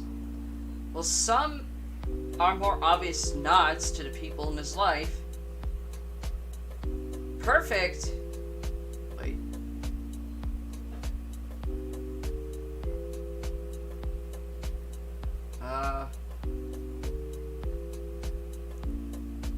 Is about girlfriend Sherry Seaborn, Supermarket Flowers, is about losing his grandmother from his mom's perspective. Others are a bit more complicated. Sheeran's Small Bump, which is off his 2011 album, is one of those songs. The haunting lyrics, which include lines like, "You're just a small bump unborn, just for 4 months, then torn from life. Maybe you were needed up there, but we're still unaware of why." Tell the story of an unborn child who dies in the mother's womb. Sheeran wrote it about his friend who suffered a miscarriage while she was 5 months pregnant. How do you suffer a miscarriage at 5 months? I was always told from the time you conceived to like 2.5 months. Tell an Interview magazine in 2011, yeah, it was quite a difficult subject to tackle. I wrote it from their perspective. It was my perspective looking on them to begin with. It's quite a touchy subject, so I wrote it from the perspective of actually being the parent. So touchy.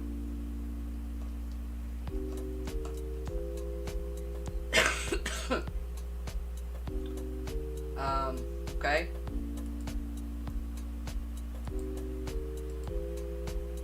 The song Why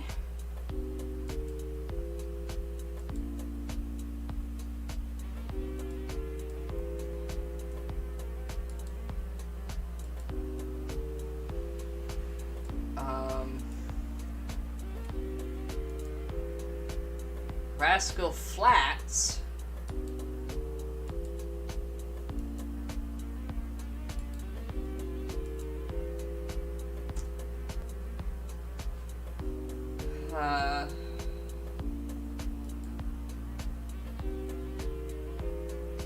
this delicate ballad tells the story of a life cut tragically short by suicide from the point of view of those left behind.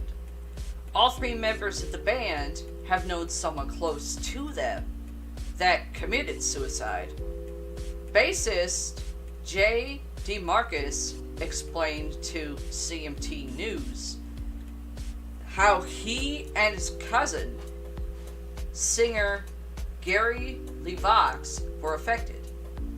The song, in particular, was a really tough one to cut because all of our lives have been affected by suicide. Gary and I had an uncle in 2001 take his own life. We were very, very close to him. and we were affected by that greatly. We played music with him a lot and grew up with him. Joe Don, as well, had a friend in high school take his own life. So I think that for us, that song hit really close to home. It dealt with a lot of emotions that we've been feeling. And dealt with it in a way that was so delicately put. We felt like it was something that we could sing about, dealing with a very difficult matter that a lot of lives are affected by. It could give you a little bit of hope and a little way to deal with a tragic situation. Guitarist Joe Don Mooney added, "It's a story that you get in your mind as you hear the lyrics.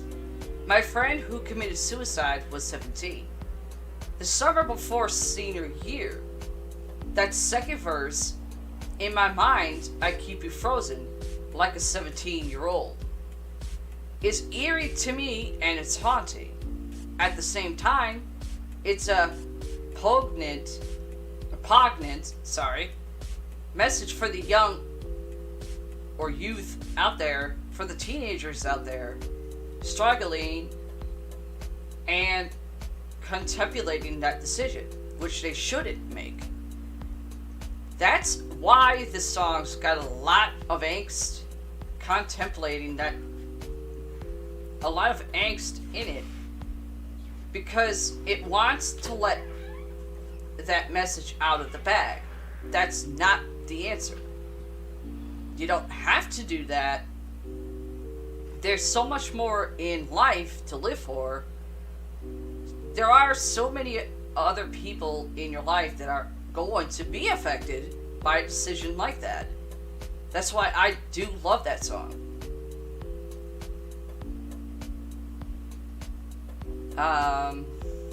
That's that one.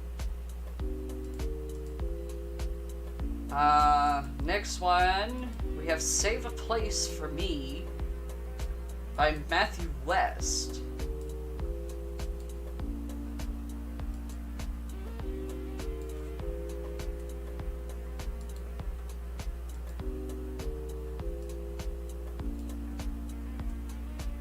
"Save a Place for Me," Matthew West.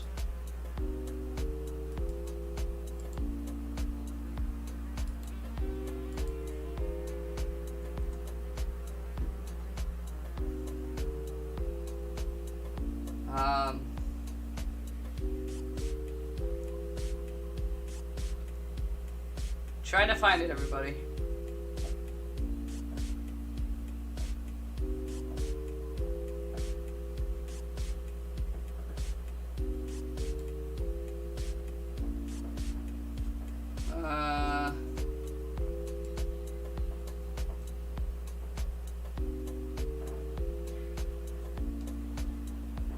Kinda hard to fucking find it. I wonder.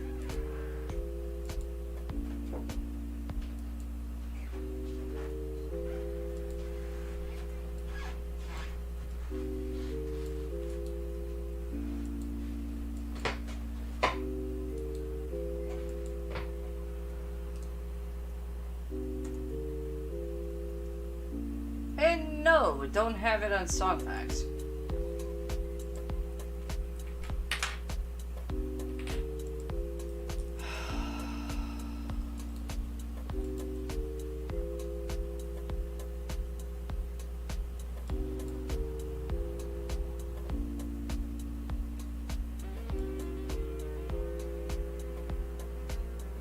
Let's see. Okay, now you want to fucking work. This is a track from American contemporary Christian musician Matthew West's third studio album, Something to Say.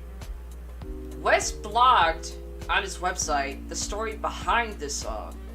She can't speak, not anymore. The stroke she suffered took that away. She can't walk. Her 86 years of life have left her paralyzed and confined to a wheelchair. She is my grandmother, Luella Jean West. 5 years ago, the doctors told the family she wasn't going to make it. I remember getting the phone call from my dad. I remember the trip to Iowa. I remember the hospital room. I remember saying goodbye. My family cried, laughed, and cried some more in the waiting room of the hospital as we remembered and celebrated her life. And it truly was a life worth celebrating. Grandma was a mother of 10 children who loved God with all her heart, believed in the power of prayer. I will always remember cards and letters she would send me. They were filled with encouraging words and scriptures to live by. I will not soon forget her example of how to live a life that really says something. What my family didn't expect was exactly what happened. 5 years later, my grandmother has defied the doctors and is still with us. And though she has lost her voice, her life still speaks. Today, there is another Luella Jean West here with us. She is my daughter. You should see Grandma's eyes light up when she sees her namesake. Someday, when Lulu asks about her name, I will be proud to tell her about a life that had something to say. I know that my grandmother won't be here much longer. She knows it too. So this song is dedicated to her, celebrating life while it is lived. I've read a recent interview with Billy Graham in Newsweek that summed up the behind Save a Place for Me. When asked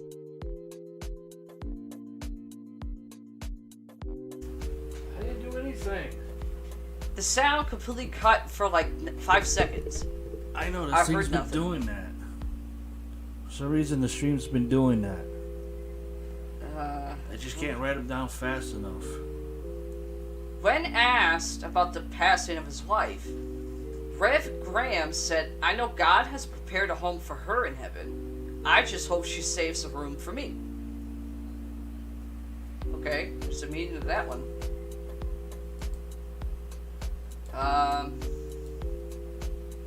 Bridge under troubled water. You okay enough to take over the typing? My left leg is really cramping so bad. I don't know why. Let's see. Bridge over troubled water by Simon and Garfunkel.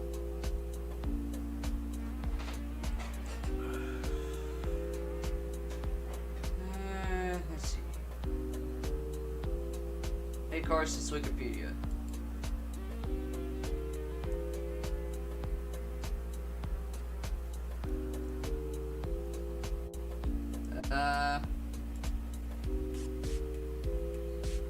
Nope. Trying to see.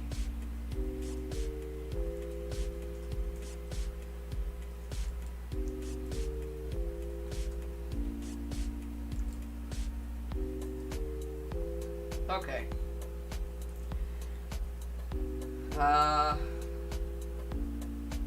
Bridge over Troubled Water by Simon and Garfunkel.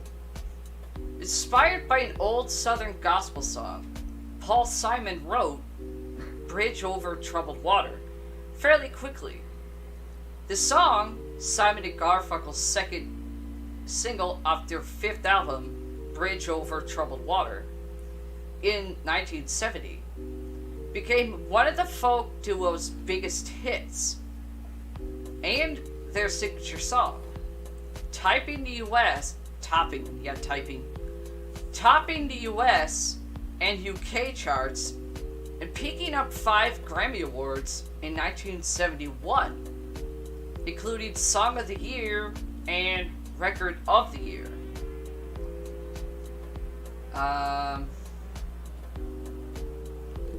Listening to the Southern Gospel group Swan Silvertones 1959 song, "Oh Mary, Don't You Weep," one particular line rang out to Simon.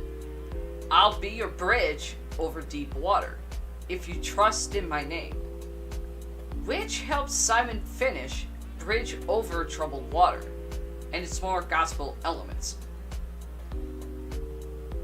It was the music that was in my mind most of the time, and every time that I came home, I put that record on and I listened to it. Simon told Dick Cavett in a rare 1970 interview, "I think that must have subconsciously influenced me, and I started to go to gospel changes, gospel chord changes." Though Simon wrote the song, he insisted that Art Garfunkel sing it. Produced by the duo, along with longtime collaborator Roy Halley, I think that's his last name, Simon later regretted having Art sing the song after witnessing how the song blew up for the pair. He didn't want to sing it. Simon said in a 1973 Rolling Stone interview, he couldn't hear it for himself. He felt I should have done it. And sometimes I'm sorry I didn't do it.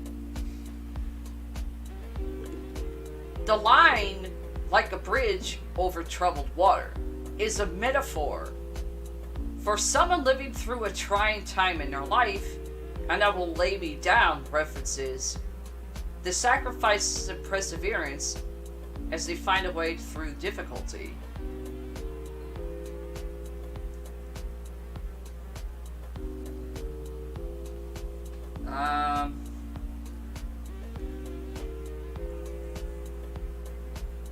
I typed in what you were looking for, What? except I did it a different way.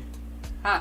And I have here, spring of 1996, Bobby Kennedy and Martin Luther King were gone, assassinated.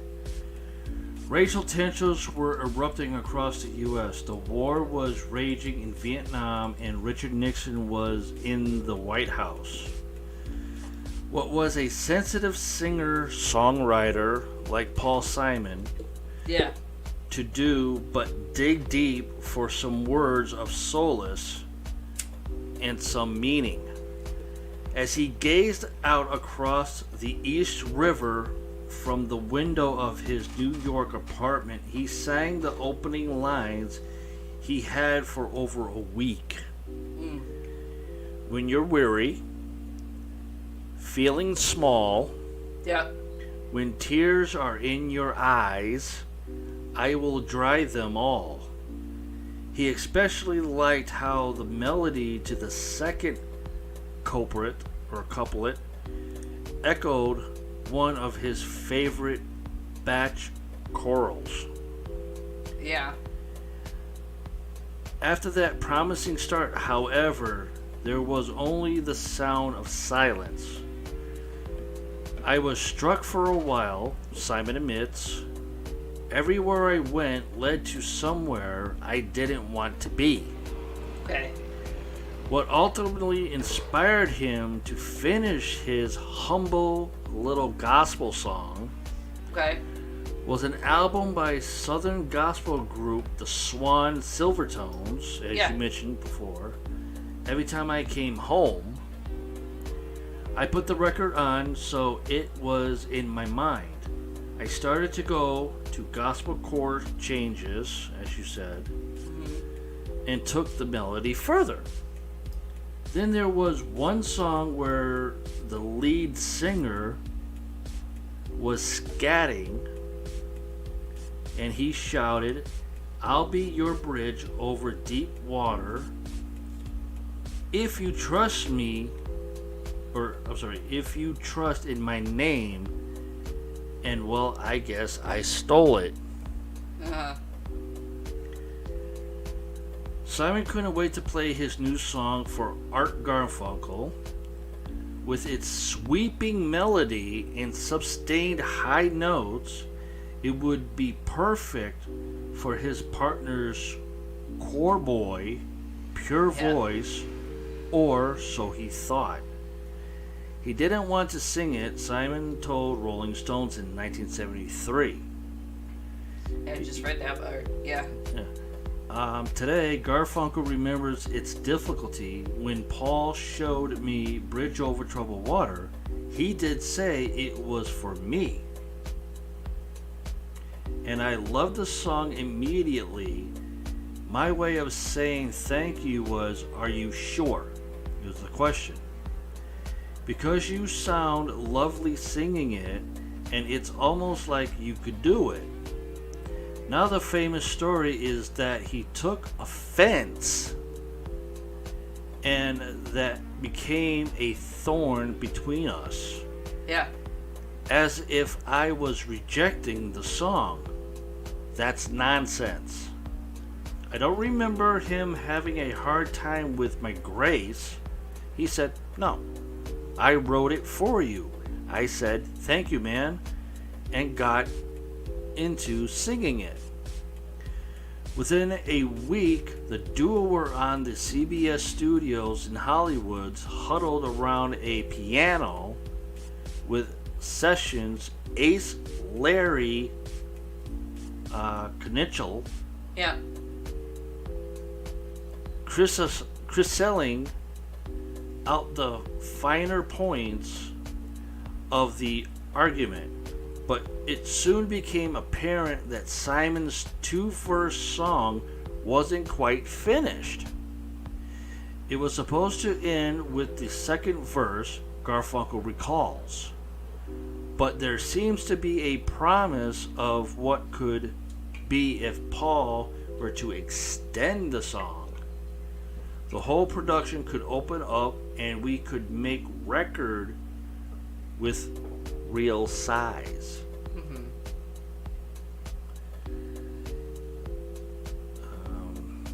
And it just goes on and on and on. Hal Belaine is mentioned here and stuff like that.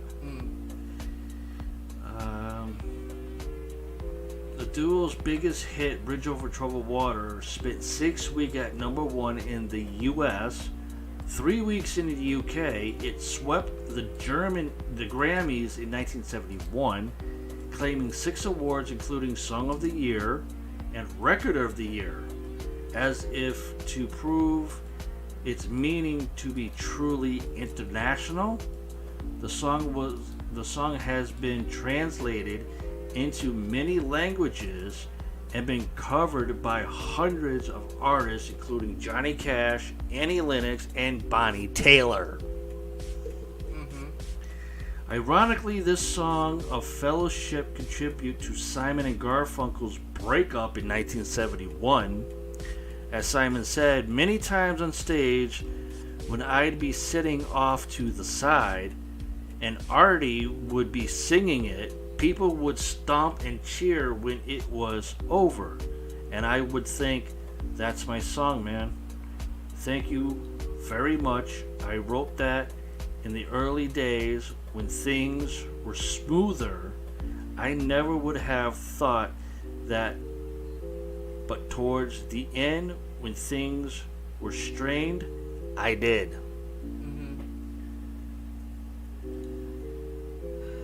Next one we're going to is "I'll Be Missing You." Puff Daddy. Let's see. 1997. This song is a tribute to Notorious B.I.G., a rapper and good friend of P. Diddy, known as Puff Daddy at the time, who was shot to death on March 9th, 1997, at age 24. The incident happened in the early morning after an industry party in Los Angeles when B.I.G. was riding in the passenger seat of an SUV. A gunman opened fire from a vehicle that pulled alongside, firing 4 shots that hit the rapper. No arrest was ever made in the case. No shit, because no one saw who the fuck did it. Notorious B.I.G. was signed to Diddy's Bad Boy label. And after the shooting, another Bad Boy artist, The Lox, recorded a tribute song called We'll Always Love You, Love Big Papa. This prompted Diddy to record his own song for his fallen friend as a way of getting closure. When I made the record, I was finally able to talk to him. Diddy said that's all it was, a conversation.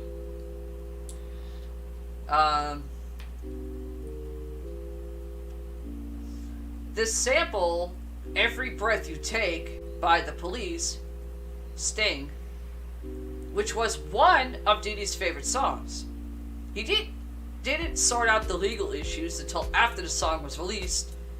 Sting, who wrote the Police song, was granted a writer's credit, resulting in substantial royalties. Sting appreciated the sentiment in Diddy using Every Breath You Take to honor his fallen friend. The Police frontman even performed the song with Diddy and his crew at the MTV Video Music Awards, where he sang the chorus.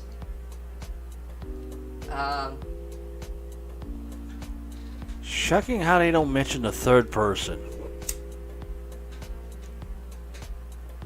Faith Evans, There it is. wife of Notorious B.I.G., sings on this along with the R&B group 112. They all recorded for P. Diddy's Bad Boy record label. This won a Grammy for Best Rap Performance by a duo or group. No Way Out also won the Grammy for Best Rap Album. This didn't go over well with Wu-Tang Clan's Old Dirty Bastard, who came on stage during the ceremony while Sean Colvin was accepting an award to complain. Said Bastard, Puffy is good, but Wu-Tang is for the children. That's not something you want to say when the person that won the song over your shitty group got it for a reason. Combs was sued and settled with Albert Bromley and Sons, a gospel and country music publishing company that owned the rights to a 1929 song called I'll Fly Away. Which contained the line, "Some good morning when this life is over," which Evans sings in the chorus. Who gives a shit?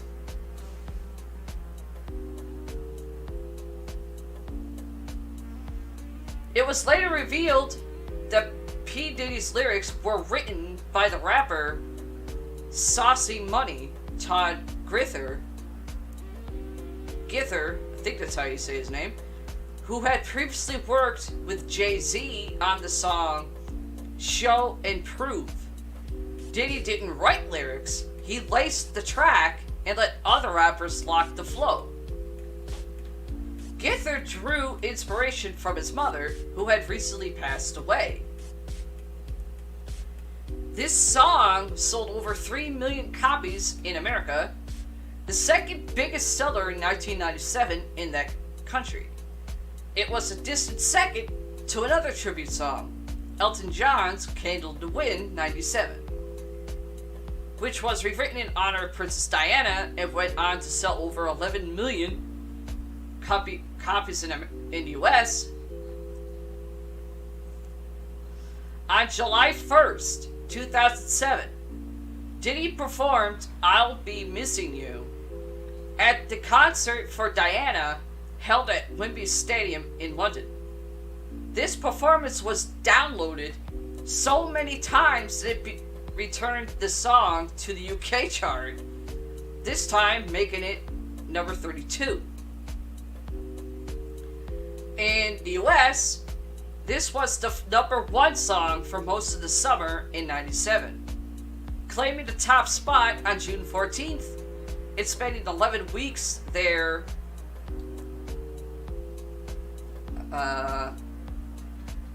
Candle in the Wind 97 stayed for 14 weeks, starting October 11th.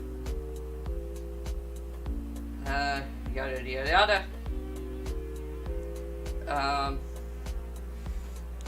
I think there's a mistake here for the U.S. for that song. Yeah, I do. I agree. That song ran for at least 3 years on almost every single fucking radio station I could think of. You ain't kidding. So I think that the analogies and the statistics are wrong. Yeah, I agree. It went 3 freaking years, and then after the 4th year came, there was no more songs of that. No. Let's see.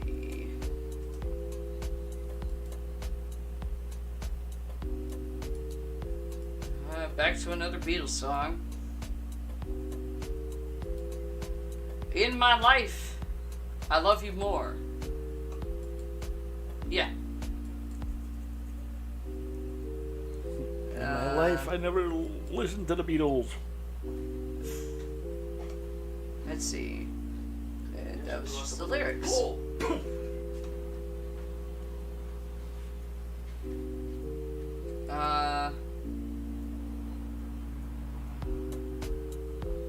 See if I can get the damn meaning. Ah! In My Life is a 1965 song by legendary rock band The Beatles, which was written by John Lennon and Paul McCartney. This song is one of the highlights songs of the Rubber Soul album. It's also the person who wrote this favorite song of the Beatles because for me, the song is a well-written romantic love song ever. Already. In this person's opinion, the song is like a full package telling about life, love, memories, friendship, and family. As we're living our life, there are lovers, families, and friends who always accompany and support us wherever we are. The song is telling how much precious they are. When the song telling that in my life, I love them all. In my life, I love you more.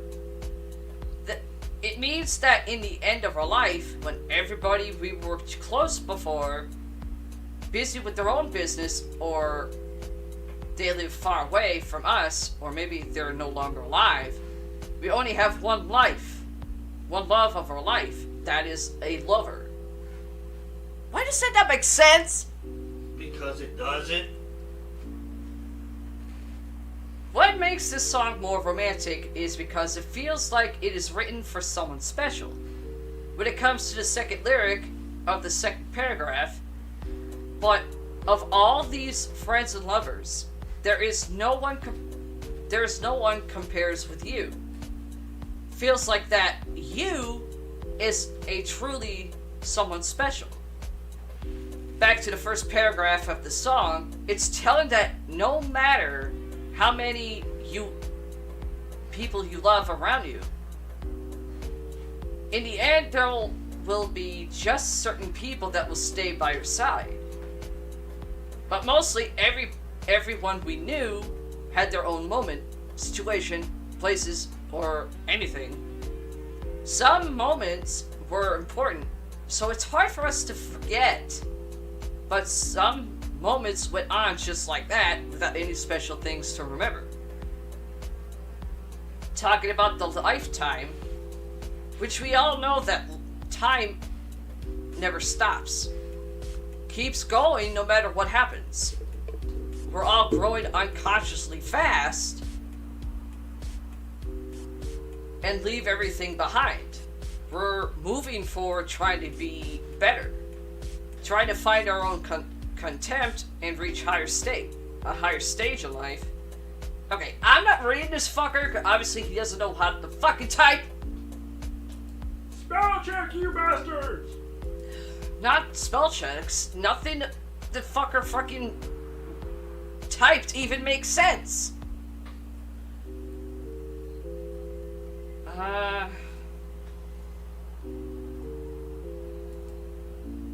Okay. We may have to stop because Paramike's like pacing back and forth with the look of let's stop.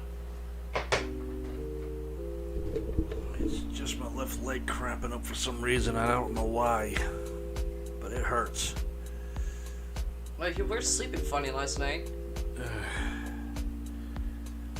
I don't remember sleeping on my left leg. No, you were sleeping. You were out. I tried to wake you going, dear, you're literally laying on your leg. Didn't even budge. There's the problem. You laid right on it.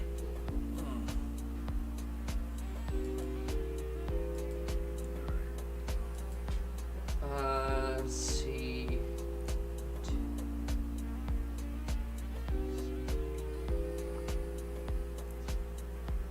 I'll try to hammer through the next ones. Don't Take the Girl by Tim McGraw. Okay. Meaning. Let me see.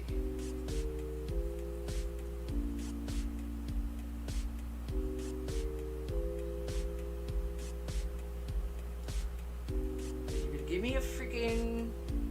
No, you gotta give me a lyrics. I don't know what the lyrics.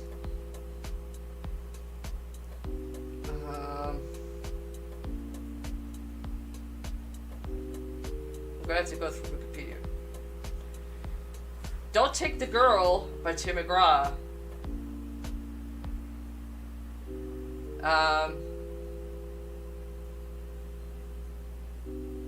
Was released March 1994 as the second single from his album Not a Moment Too Soon. The song was McGraw's fifth single overall and his first #1 single on the Hot Country Songs chart.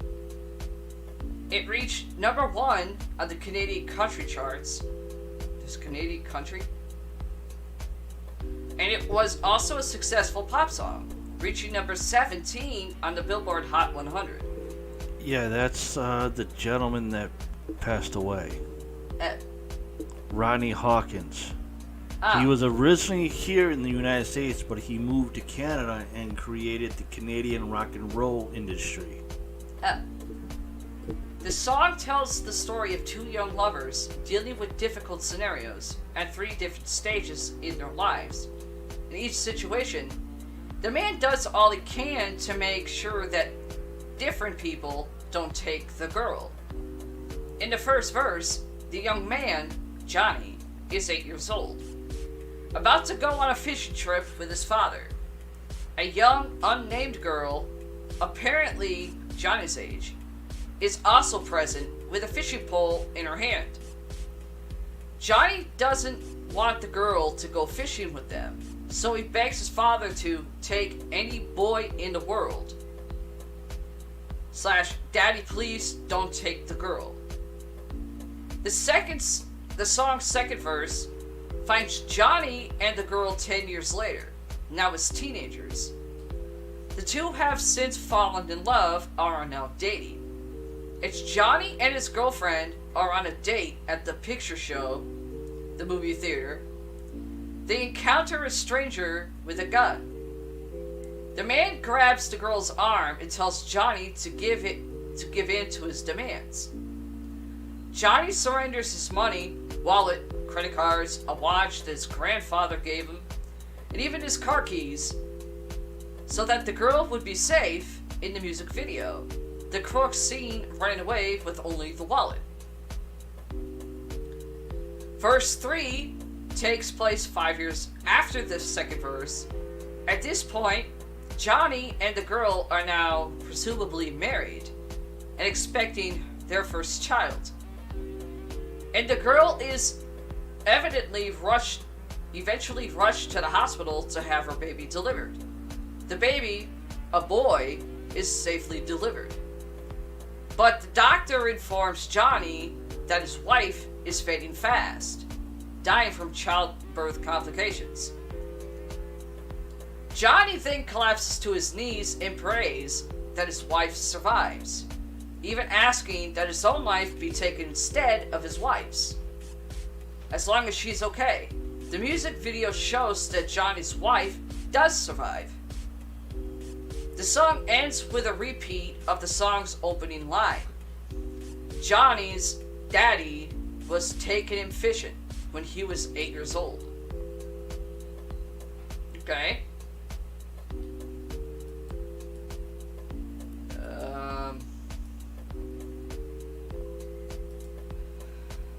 I'm trying to see.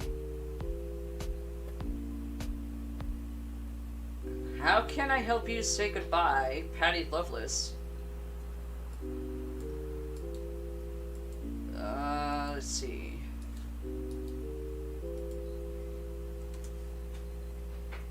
Meaning, thank you. Let's see. How Can I Help You Say Goodbye is a song written by Karen Taylor Good and Burton Banks Collins. It was first recorded by American country songwriter Patty Loveless for her 1993 album, Only What I Feel, and released in March 1994 as the fourth single.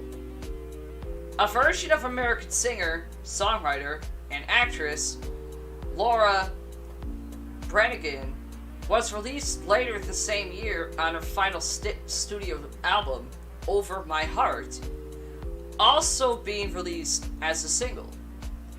The song was later included on Branigan's 1995 Greatest Hits album, The Best of Branigan. In the three verses, the narrator describes, with florid imagery, three experiences of loss in her life: moving away from her best friend as a young girl, separating from her husband as an adult, and her mother's death. Each time in the repeating chorus, her mother seeks to comfort her, saying, "How can I help you to say goodbye?"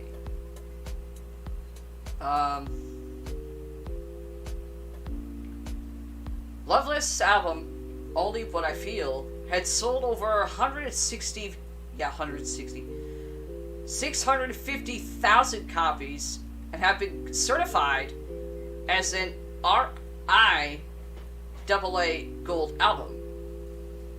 Sony/Epic was receiving requests from radio stations that the song be released as a single. And in March 1994, it was released. This song climbed up the charts, reaching number 3 in June. Also nominated for the 1995 Grammy Awards for Best Female Country Vocal Performance and Best Country Song. The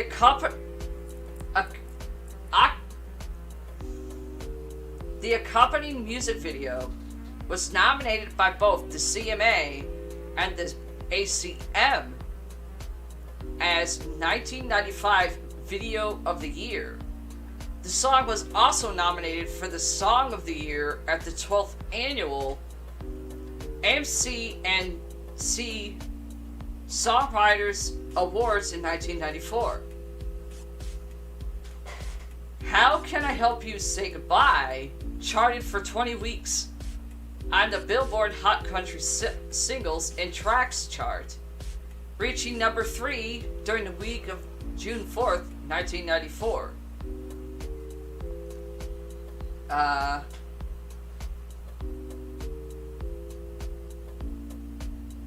Burton Collins, who was an actor at the time, had never written a song before. How can I help you say goodbye? He told Country Weekly that the title was spoken to him by his grandmother shortly before she died in 1988. After being introduced to Karen Taylor Good by a mutual friend, he wrote the song with her. Collins said that he and Taylor Good wrote the song in 3 hours. Patty Loveless's version.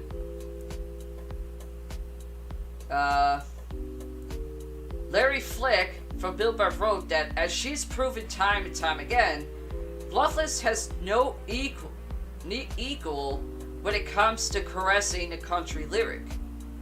Put it together with a killer ballad like this, and you've got something truly special. A Broken Heart never sounded so good. Okay, I just want to slap this person. Alana Nash from Entertainment Weekly stated that Loveless reaches her artistic zenith on the soul-rattling ballads, noting the enormously involving How Can I Help You Say Goodbye? Sydney something. Okay, that's it.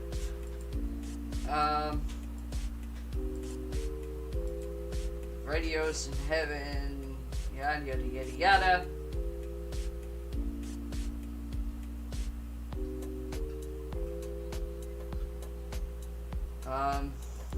You need me to stop there? Yeah. Alright. We'll have to pick this up next week. Yeah, sorry guys. I know Paralord did it last week, and now I'm doing it because my leg is cramping bad, and I don't know why.